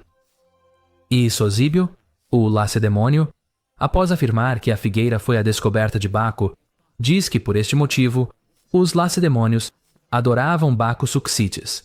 Mas o povo de Naxos, conforme relatam Asdriscos e Ascletenes, também. Eles afirmam que Baco é chamado de Malicius devido ao seu presente do fruto da figueira, e que, por essa razão, o rosto do deus que eles chamam de Baco Dionísio é como uma videira, e o do deus, chamado Baco Malíquio, é como um figo, pois figos são chamados de milica pelos naxianos. Císibios, de Lacedemon Esparta, foi provavelmente um historiador grego do século III a.C., e Andriscos em Asclasthenes são provavelmente escritores helenísticos dos séculos III a I a.C., discutindo tópicos mitológicos. Isso significa que muitas dessas histórias sobre Dionísio, realizando vários sinais e maravilhas pelo mundo, eram conhecidas muito antes de Jesus. Esquecemos de mencionar que On Marvelous Things Heard é uma coleção de histórias e observações fascinantes e incomuns. Um verdadeiro tesouro, atribuído a Aristóteles ou seus seguidores. A obra não é um tratado filosófico importante, mas sim uma compilação de fatos estranhos e surpreendentes sobre a natureza, animais, plantas e diferentes culturas. Data de cerca de 350 anos antes de Cristo e se enquadra no gênero conhecido como paradoxografia, que se concentra em registrar fenômenos curiosos ou impressionantes. Embora seja frequentemente associado a Aristóteles, muitos estudiosos acreditam que foi escrito ou compilado por membros posteriores de sua escola. Em Elis, dizem que há um edifício cerca de 8 estádios da cidade no qual, durante o Dionísia, colocam 3 caldeirões de bronze vazios. Quando fazem isso, convidam quaisquer dos gregos visitantes que desejarem examinar os recipientes e selar as portas da casa. Quando vão abrir, mostram os selos aos cidadãos e estrangeiros, e depois abrem. Aqueles que entram encontram os caldeirões cheios de vinho, mas o teto e as paredes intactos, para que não haja suspeita de que o façam por algum artifício ou engano. Também dizem que há milhafres entre eles, que agarram pedaços de carne daqueles que os carregam pelo mercado, mas não tocam naqueles que são oferendas aos deuses. De 3 caldeirões de bronze vazios se encheram milagrosamente de vinho durante a Epifania de Dionísio, também descreve um comportamento estranho em que os pássaros reconhecem a natureza divina das oferendas ao deus e evitam roubar carne oferecida a Dionísio. Os pássaros conhecem o Deus da criação. Muito antes de Jesus e também depois, Dionísio não era apenas um deus do vinho, ele era seu mestre, e tecnicamente, o mestre de toda a criação. Pausanias 6:26. 1-2. Entre o mercado e o Minis, há um antigo teatro e um santuário de Dionísio. A imagem é obra de Praxiteles, do deus que os alienígenas adoram Dionísio com a maior reverência. E eles afirmam que o deus comparece ao seu festival, a Teia. O lugar onde realizam o festival chamaram de Teia. A Teia está a cerca de 8 estádios da cidade. 3 potes são levados para o edifício pelo sacerdote e colocados vazios na presença dos cidadãos e de quaisquer estrangeiros que possam estar no país. As portas do edifício são seladas pelos próprios sacerdotes e por qualquer outro que queira. No mercado, eles podem examinar os selos e, ao entrar no edifício, encontram os potes cheios de vinho. Eu mesmo não cheguei a tempo do festival, mas os cidadãos mais respeitados de Ilion, juntamente com estrangeiros, juraram. Isso que eu disse é a verdade. Os andrianos também afirmam que a cada 2 anos, na festa de Dionísio, o vinho flui por si só do santuário. Se os gregos são acreditados nesses assuntos, pode-se com igual razão aceitar o que os etíopes acima de Ciene dizem sobre a mesa do sol. 3 potes vazios são milagrosamente preenchidos, repetindo novamente este mesmo tema, human. Interessante, esta é a mesma tradição que Aristóteles, ou seus seguidores, relataram por volta de 350 a.C., muito antes de Jesus. Pausanias foi um viajante e escritor grego do 2º século depois de Cristo, que nos deixou um dos melhores guias da Grécia Antiga. Em seu livro, Descrição da Grécia, ele descreve lugares importantes, templos e tradições, incluindo como os gregos veneravam Dionísio, o deus do vinho e da celebração. Pausanias viajou por muitas cidades, observando que cada uma tinha sua maneira única de honrar Dionísio, mostrando a significativa importância do deus. Seu trabalho é especialmente valioso porque revela o que as pessoas acreditavam antes do surgimento do cristianismo, capturando uma época em que os deuses e rituais antigos ainda eram centrais na vida diária em toda a Grécia.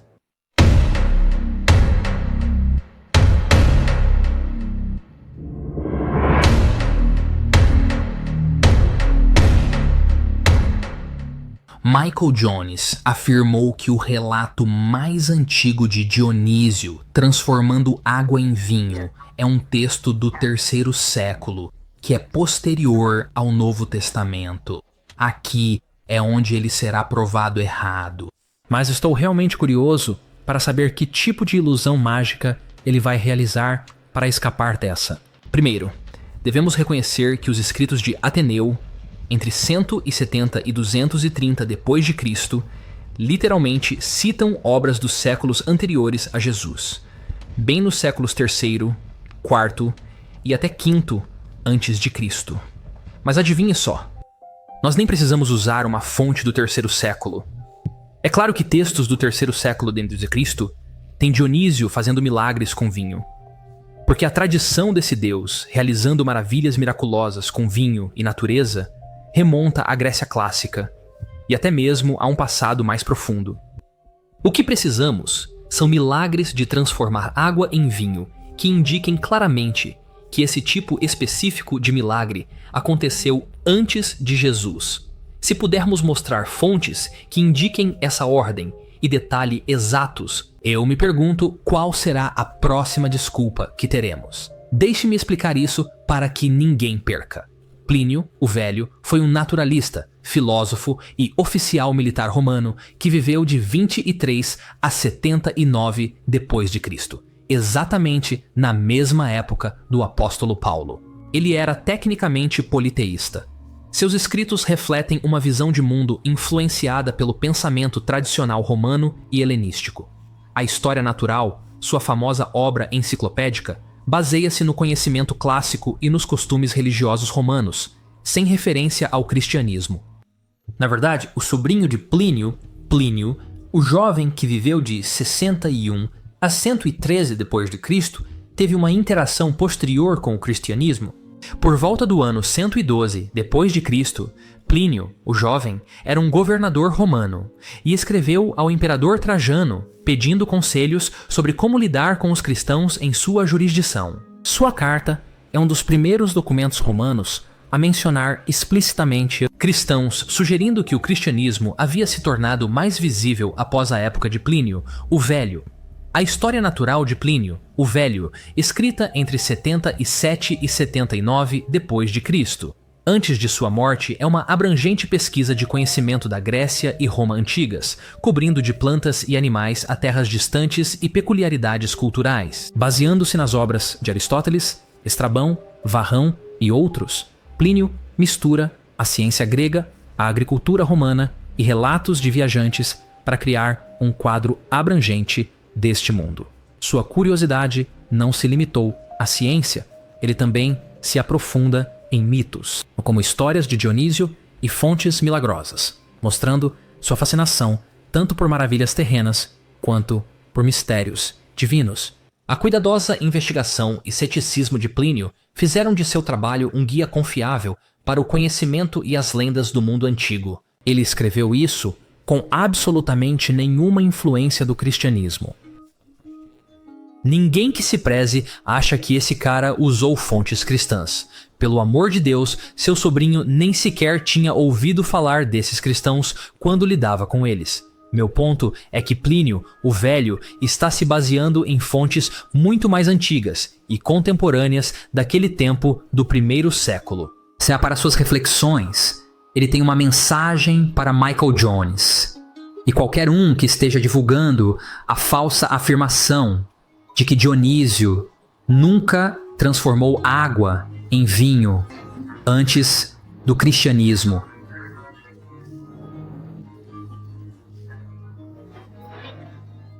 Isso não é tudo bobagem. E não precisamos nos calar. Eudoxo diz que as pessoas que bebem a água do lago Clitórios desenvolvem uma aversão ao vinho. E Teopompo afirma que as águas das fontes, já mencionadas, são produtivas de embriaguez. Segundo Musinos, há uma fonte em Andros. Há aquela fonte de água consagrada ao pai Liber, Dionísio, da qual o vinho flui durante os 7 dias designados para o festival anual desse deus. O sabor do qual se torna semelhante ao da água no momento em que é tirado da vista do templo. Plínio o Velho, História Natural, 3113.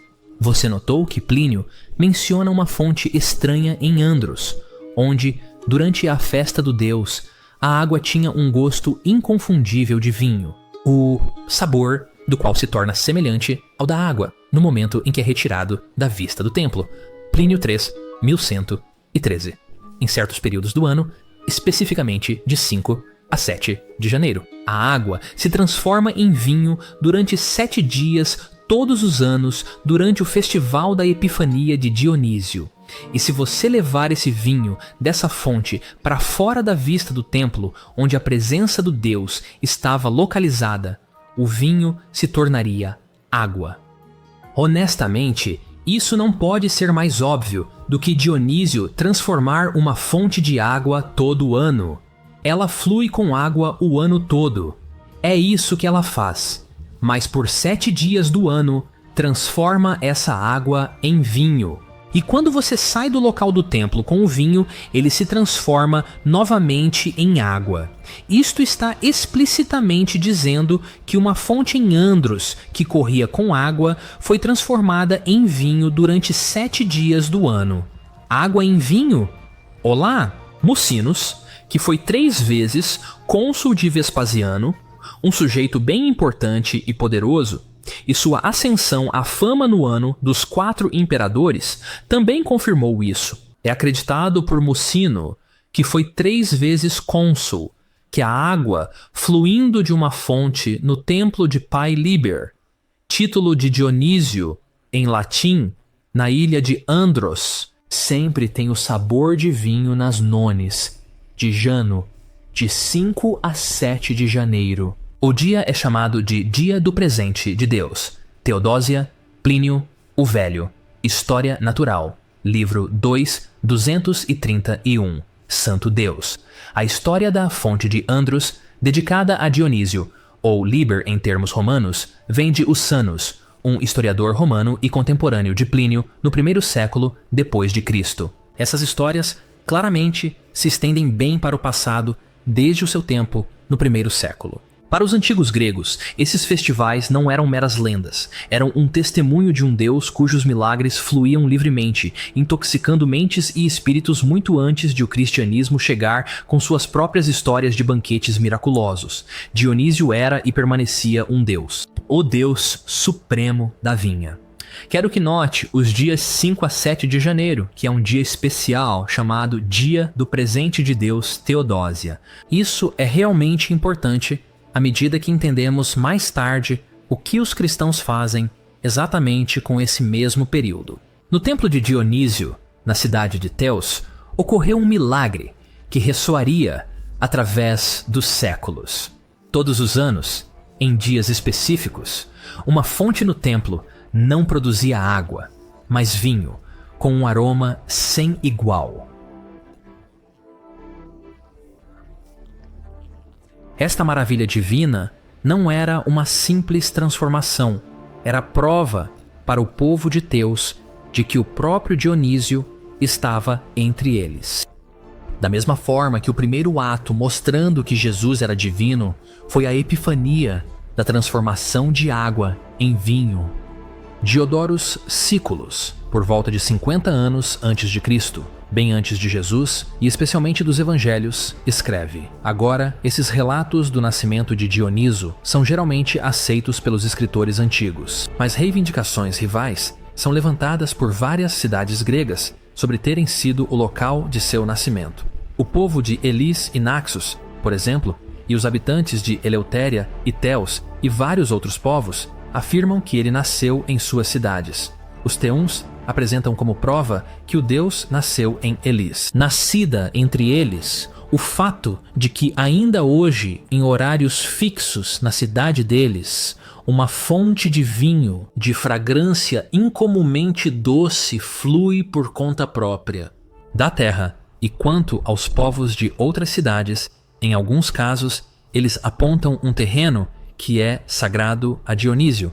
Em outros casos, santuários e recintos sagrados que foram consagrados a ele. Desde os tempos antigos, Diodoro Sículo, Biblioteca, 50 anos antes de Cristo. Isso significa que eles afirmam que apenas em certos dias a fonte costuma fluir com água, exceto nesses dias sagrados de Dionísio. Sim, novamente, em uma fonte de antes de Jesus, mostra que a água foi transformada em vinho. Dionísio foi a verdadeira videira original. Na ilha Egeia de Naxos, vinho jorrou de uma fonte, um milagre que ocorreu pela primeira vez quando Dionísio se casou com Ariadne ali. Veja Édipo de Sêneca, linhas 491. Escrito entre 40 e 60 depois de Cristo, o sagrado Caterion fluiu com sangue. Após a matança de Ophion, as Protídees buscaram as florestas e Argos homenageou Baco na presença de sua madrasta, Baco, o Dioniso.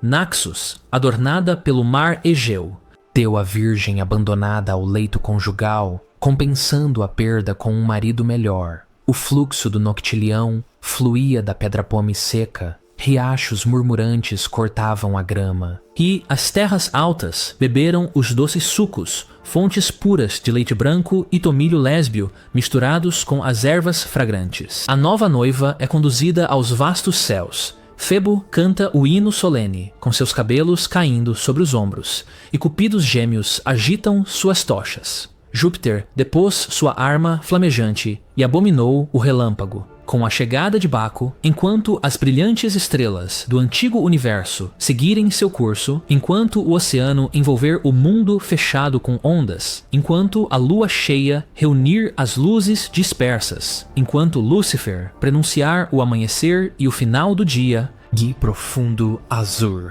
Nereu não conhece o Alto Ártico. Vamos reverenciar o belo rosto do lindo Laio Baco Dionísio. É muito importante notar esse tema do casamento, que desencadeia o ato de transformar a natureza em uma só. É muito importante notar esse tema do casamento que provoca o ato de transformar a natureza em uma só. Aqui temos uma história onde uma celebração de casamento e um milagre envolvendo vinho ocorreram muito antes dos evangelhos serem escritos. Temos muitos relatos de milagres com vinho muito anteriores aos evangelhos, assim como Nonos, no século V depois de Cristo, foi influenciado por fontes cristãs. Deveríamos ver as enormes histórias de Dionísio que dominaram a época como inspiração para Jesus e os evangelhos do Novo Testamento. A propósito, não estou inventando essas conexões. Vários especialistas perceberam essas conexões por séculos. Eu apenas fiz o meu dever de casa, abri as fontes antigas eu mesmo e as li, e acompanhado por acadêmicos que estão vendo o que eu estou vendo.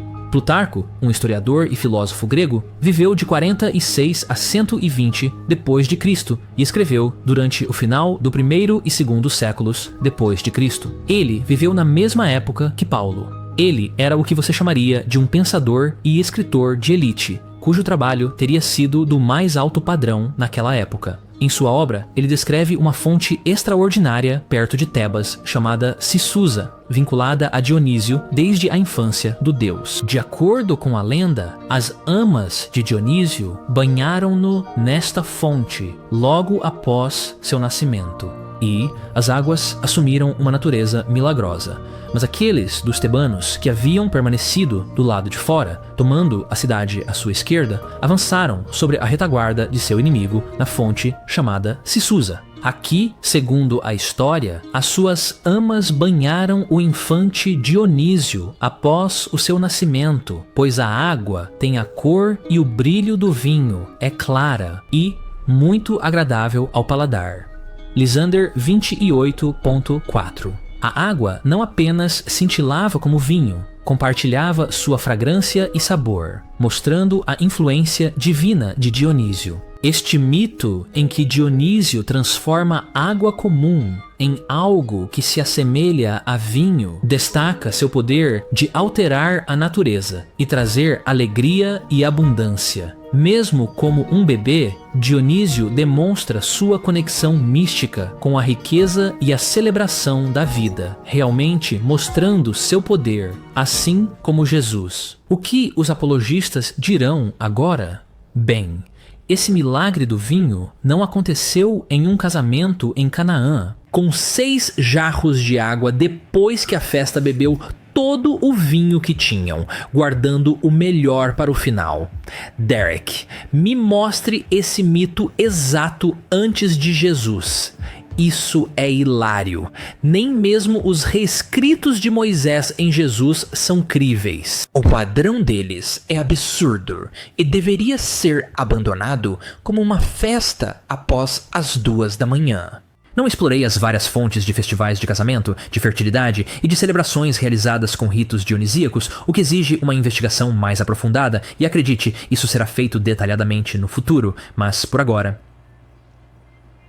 Em As Bacantes, Eurípides usa imagens nupciais para mostrar uma união profundamente espiritual entre Dionísio e seus seguidores, especialmente as Mênades, que entram em transes estáticos e abandonam suas vidas comuns para se juntarem a ele em adoração. Essa conexão reflete o conceito de um eros gemos, ou casamento sagrado, onde os seguidores simbolicamente se casam com o divino, transcendendo os laços terrenos para experimentar transformação e união com o Deus. Por exemplo, Agave e outras Míades abandonam suas vidas sociais, incluindo até mesmo a maternidade, para se juntar a Dionísio, simbolizando um casamento espiritual com ele que os eleva além dos apegos convencionais.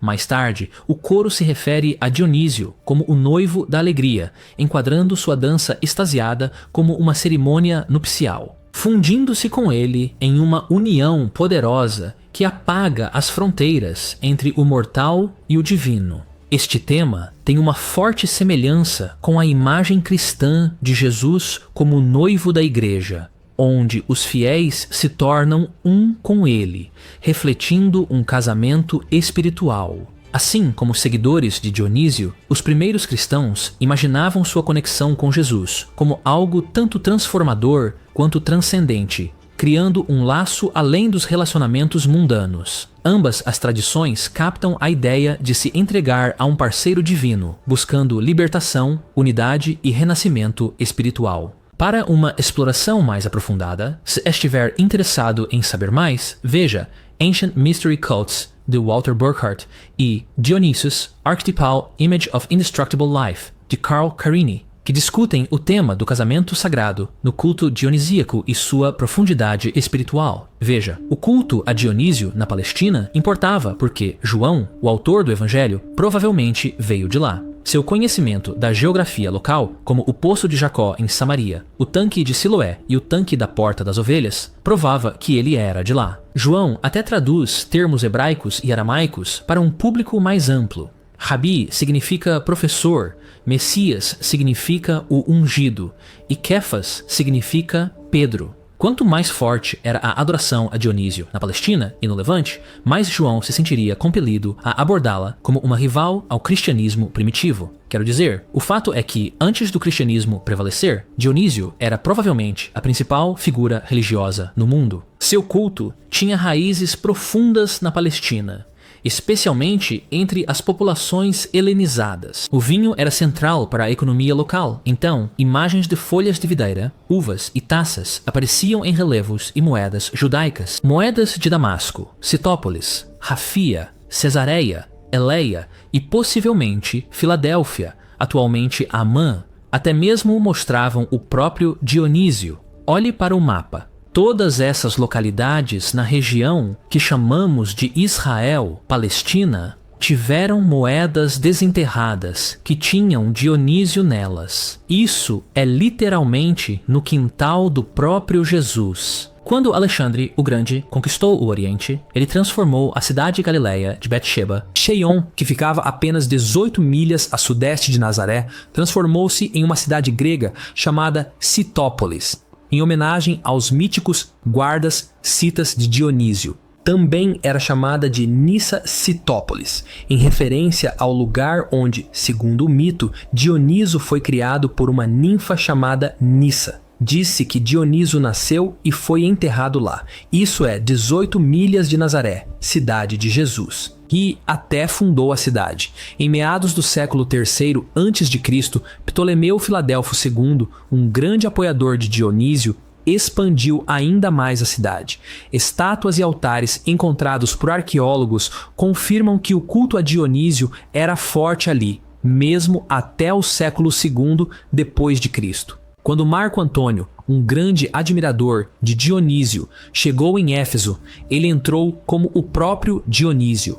As mulheres da cidade vieram vestidas como bacantes, os homens como sátiros, com tirsos, harpas e flautas. Esse é o clima cultural de Éfeso. O que descobrimos até agora? Dionísio foi o deus original que realizava milagres de vinho.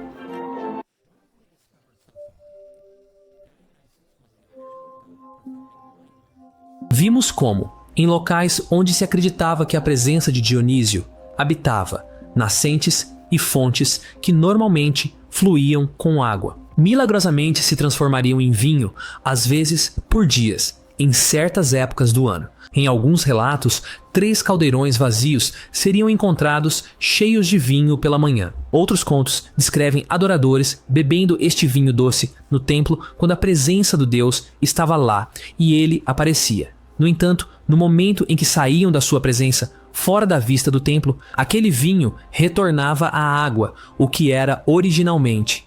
Plínio, o Velho, nos conta que na ilha de Andros, vinho fluía de uma nascente entre os dias 5 e 7 de janeiro, um período atribuído à presença de Dionísio.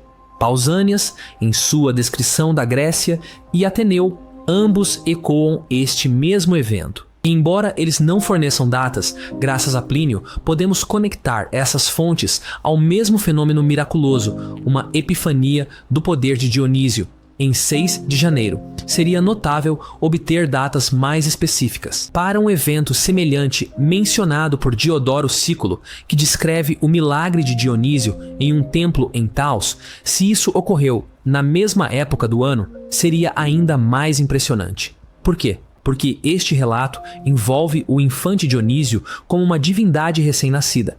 Acaba que os cristãos, mais tarde, estabeleceram a celebração do nascimento e da Epifania de Jesus no dia 6 de janeiro. Alinhar a celebração de Dionísio, como descrito por Plínio, poderia realmente ser uma coincidência que os cristãos escolheram celebrar a Epifania de Jesus exatamente no mesmo dia da antiga Epifania de Dionísio? Sério, quando você avalia as evidências da influência de Dionísio em muitas outras áreas, não apenas nos milagres do vinho de Jesus, fica bastante óbvio para mim que isso não é uma coincidência. Da mesma forma que os cristãos transformaram templos em igrejas e mantiveram os espaços sagrados, provavelmente fizeram o mesmo com feriados e datas sagradas. Mais tarde, Macróbio escreveu Saturnália, no início do século V depois de Cristo, provavelmente por volta de 400 a 430 depois de Cristo. Em sua obra Saturnália, livro 1, 18, 10, Macróbio sugere uma conexão entre Dionísio, a quem ele chama pelo nome romano Liber, e as celebrações do solstício de inverno. Isso abre uma caixa de Pandora sobre o Natal, mas vamos fechar essa porta por enquanto. Aqui está a questão principal. Será que os cristãos encontraram as celebrações de Dionísio no dia 6 de janeiro, que estavam claramente escritas e eram conhecidas? Em todo o mundo do Império Romano antes do cristianismo, esses mitos de Dionísio com fontes de água, transformando-se em vinho, realizando esses milagres, mostrando sua natureza divina na forma de uma epifania, Te chocaria descobrir que o dia 6 de janeiro tem conexões mais profundas com Jesus e os cristãos? É realmente uma especulação absurda supor que Dionísio foi o modelo para os cristãos ao escolherem este dia?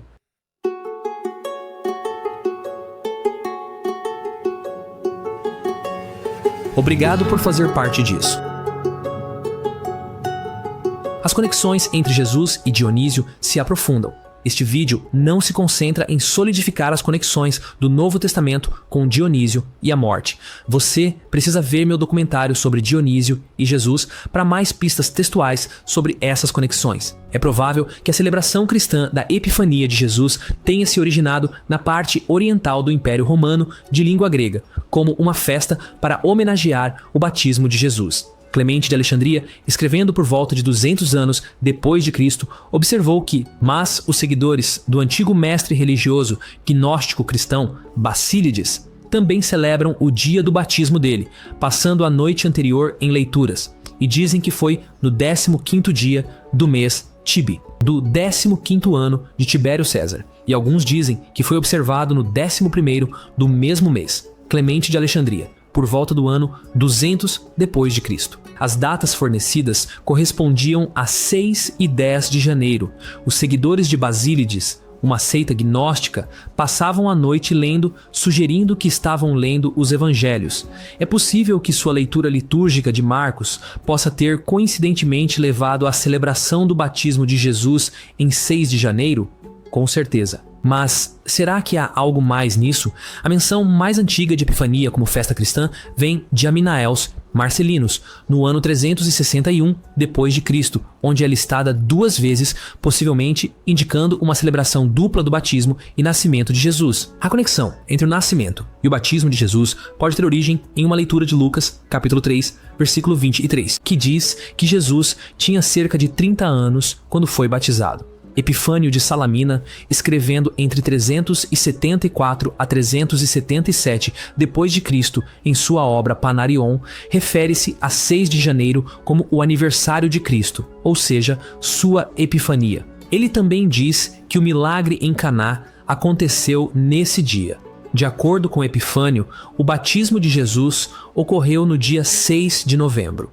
Os cristãos nem sempre concordam sobre as datas aqui. Ele diz: de fato, o Salvador nasceu no 42º ano do reinado de Augusto, imperador dos romanos, durante seu 13º consulado, junto com Salanos, conforme registrado nos consulados romanos. É assim que está declarado. Durante o consulado deles, isto é, o 13º de Octávios e Solanos, Cristo nasceu 8 dias antes das calendas de janeiro. 13 dias após o solstício de inverno e o acréscimo de luz e dia. Este dia é celebrado pelos gregos, quero dizer, os idólatras, no 8º dia antes das calendas de janeiro, que os romanos chamam de Saturnália, os egípcios chamam de Crônia e os alexandrinos chamam de Sicília, pois no 8º dia antes das calendas de janeiro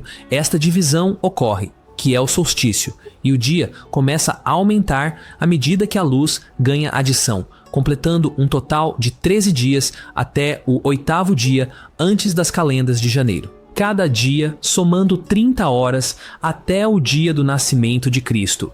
Como também o sábio Efraim entre os sírios testemunhou esta palavra em sua explicação, dizendo que assim foi ordenada a vinda de nosso Senhor Jesus Cristo, o nascimento segundo a carne, ou, melhor, a encarnação perfeita, que é chamada Epifania, a partir do começo do aumento da luz por um período de 13 dias. Pois isso também tinha que se tornar um tipo do nosso Senhor Jesus Cristo e seus 12 discípulos, cumprindo o número dos 13 dias de aumento de luz. E muitas outras coisas aconteceram e acontecem em apoio e testemunho desta palavra, isto é, do nascimento de Cristo. Pois até mesmo os líderes da religião idólatra foram forçados a confessar uma parte da verdade, e os enganadores a enganar aqueles convencidos por eles.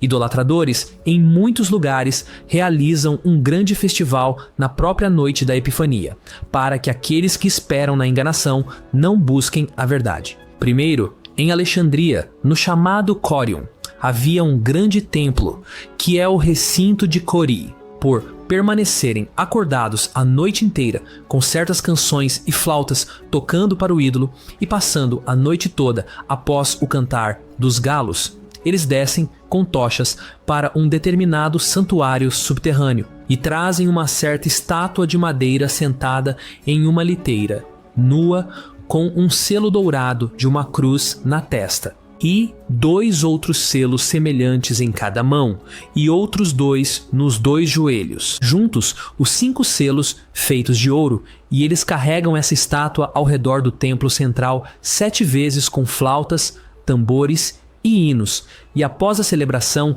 eles novamente a levam para o subterrâneo, e ao serem perguntados sobre qual é esse mistério, eles respondem dizendo que é a esta hora hoje, a pedreira que chamamos de lar. Ou seja, a Virgem deu à luz a Aion. Isso também acontece em Petra, a cidade, a metrópole da Arábia, que é Edom, escrito nas escrituras, no templo de ídolos ali. E eles louvam a Virgem no dialeto árabe, chamando-a de Cabu, isto é, Cori, ou a Virgem, e aquele nascido dela, dos ares, que é o unigênito do Senhor. Isso também acontece em Alusa, a cidade naquela noite, assim como em Petra e em Alexandria. Uau! Tem algumas coisas acontecendo por aqui.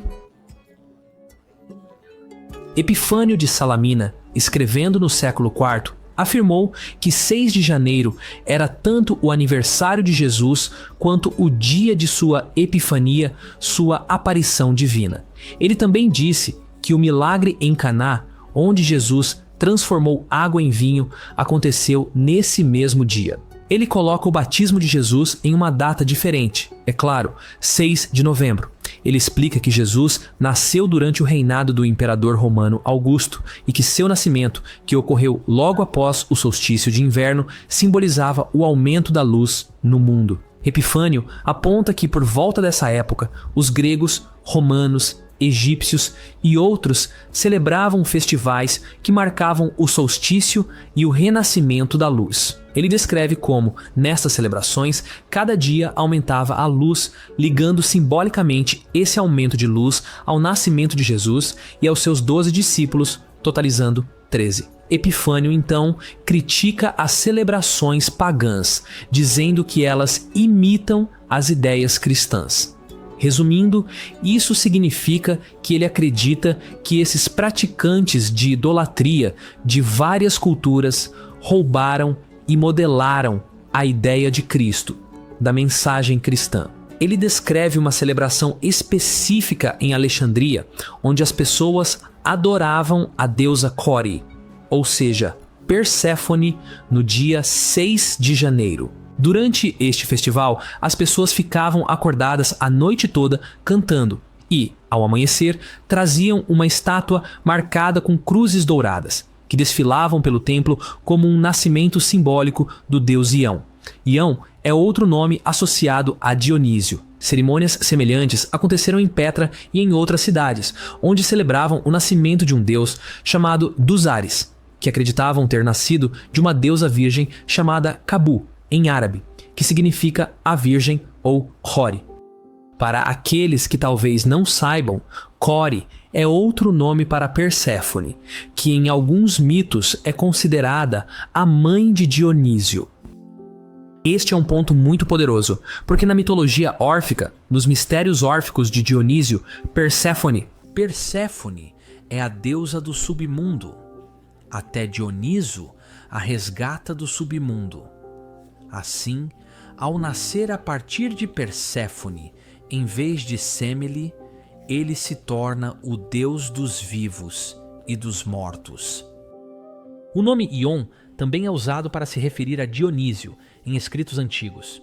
Esta conexão entre Ion e Dionísio é feita tanto por escritores cristãos primitivos quanto por neoplatônicos. As fontes que discutem essa conexão, que não vamos aprofundar, são Próclo em seus comentários, especialmente sobre o Timeu de Platão, Âmblico em De Mistérios, Plotino nos Eneadas, Damácios em De Príncipes e W.K.C. Guthrie em História da Filosofia Grega, volume 1.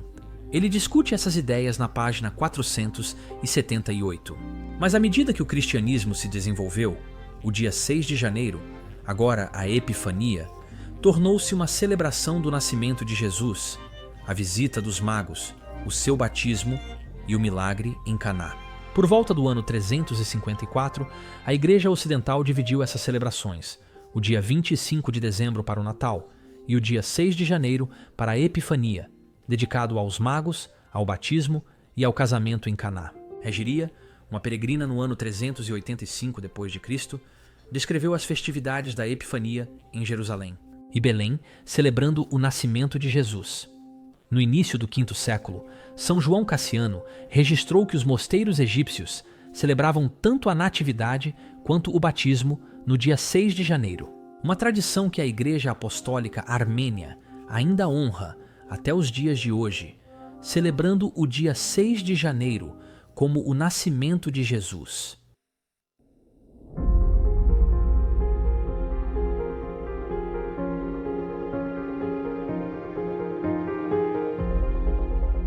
Aqui está o que descobrimos até agora. Jesus chegou tarde à festa. Todo o seu material é dos séculos I ao II.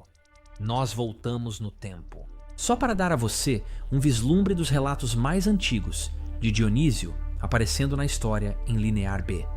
Avançando no tempo, há relatos anteriores da história grega com Homero e Hesíodo, mencionando Dionísio em circunstâncias diferentes. Depois, você vê o hino homérico a Dionísio aparecer, escrevendo novamente sobre este deus do vinho, transformando um navio em um vinhedo, muito antes de Jesus. Avançando para muitos dos autores e historiadores gregos, Helênico de Lesbos, Sófocles, que escreveu peças ao lado de Eurípides, e Heródoto. Essas são mentes que são muito influentes ao longo da história grega, e autores posteriores escrevendo sobre Dionísio. Então temos Teopompo, que é mencionado em uma fonte posterior, referenciando suas fontes mais antigas. E então temos Sosebio e Aristóteles, que mencionam os milagres do vinho de Dionísio. Eles realmente abriram o caminho para o que mais tarde se tornou o cristianismo e os milagres de Jesus? Então vemos Apolodoro e Andriscos e Aglótenes.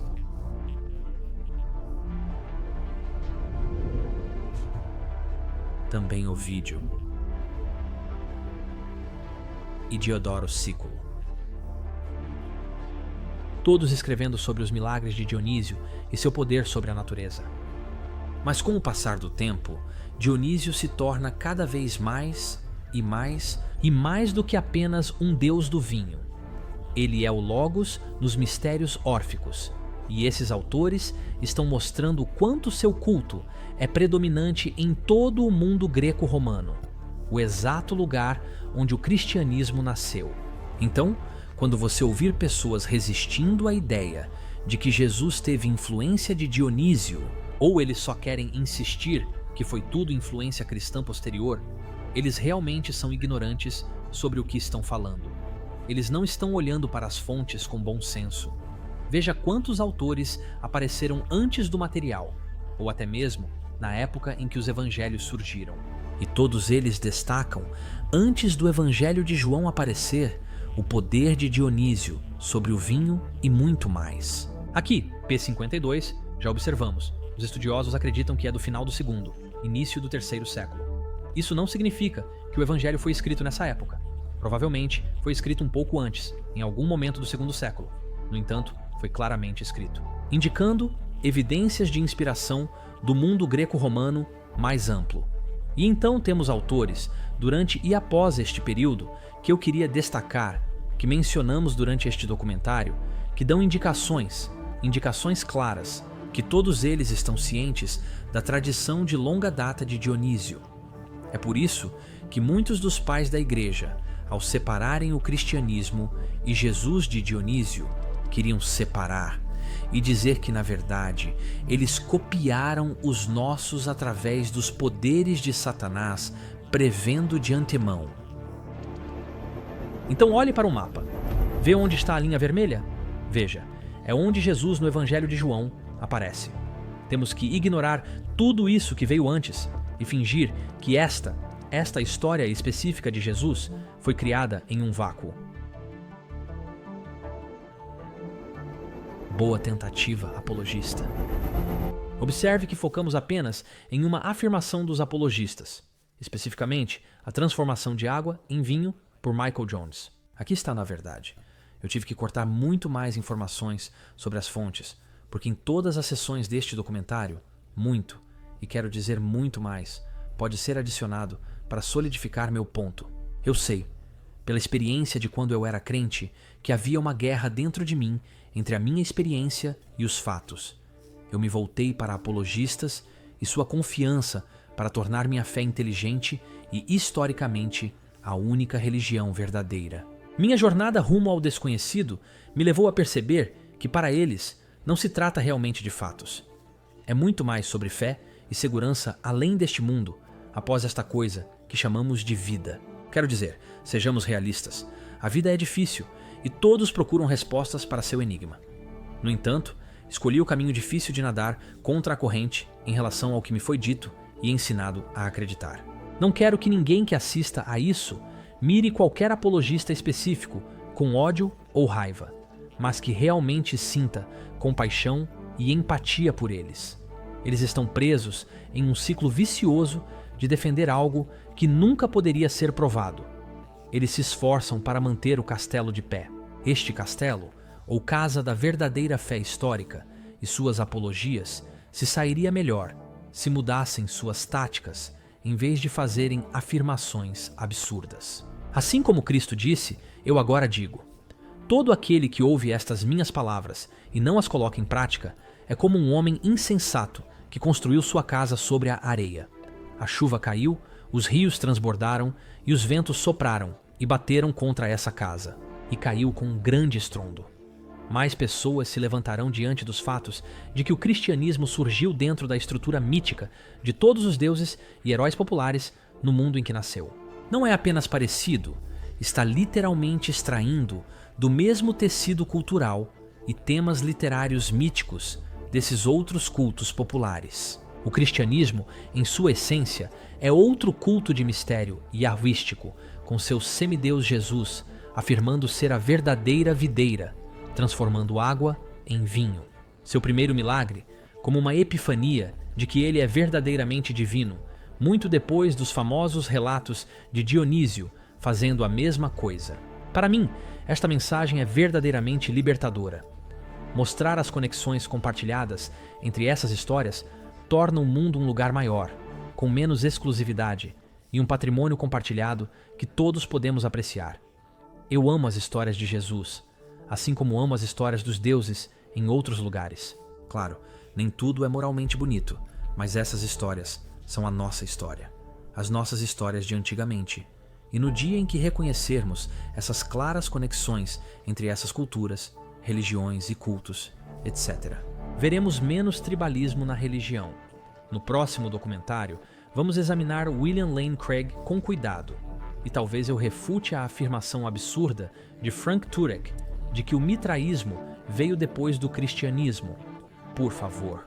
Realmente poderíamos usar sua ajuda se juntando à nossa família no Patreon ou tornando-se membro do YouTube. Você também pode nos apoiar com uma doação única ou comprando um curso acadêmico. Temos muitos acadêmicos brilhantes em ampv-courses.com. Temos James Tabor, temos M. David Litwa, Robin Faith Walsh, temos Kip Davis, Joshua Bowen, quero dizer, a lista continua e continua. Dennis R. MacDonald, ele foi mencionado neste vídeo. Ele faz um sobre as imitações gregas nos evangelhos. Por favor, nos ajude. Você também estará ajudando a si mesmo. Minha parceira e rainha do Myth Vision, nós conduzimos isso como uma família e é financiado coletivamente. Fazer esses documentários depende do seu apoio e nós realmente apreciamos a todos que ajudam. Desde o primeiro dia, houve muitos apoiadores que ainda estão por aqui, tornando esses vídeos possíveis. Então, muito obrigado. Com esse apoio, eu literalmente não conseguiria fazer esses vídeos. Obrigado a todos que apoiaram nosso trabalho. E nunca se esqueçam, nós somos Myth Vision.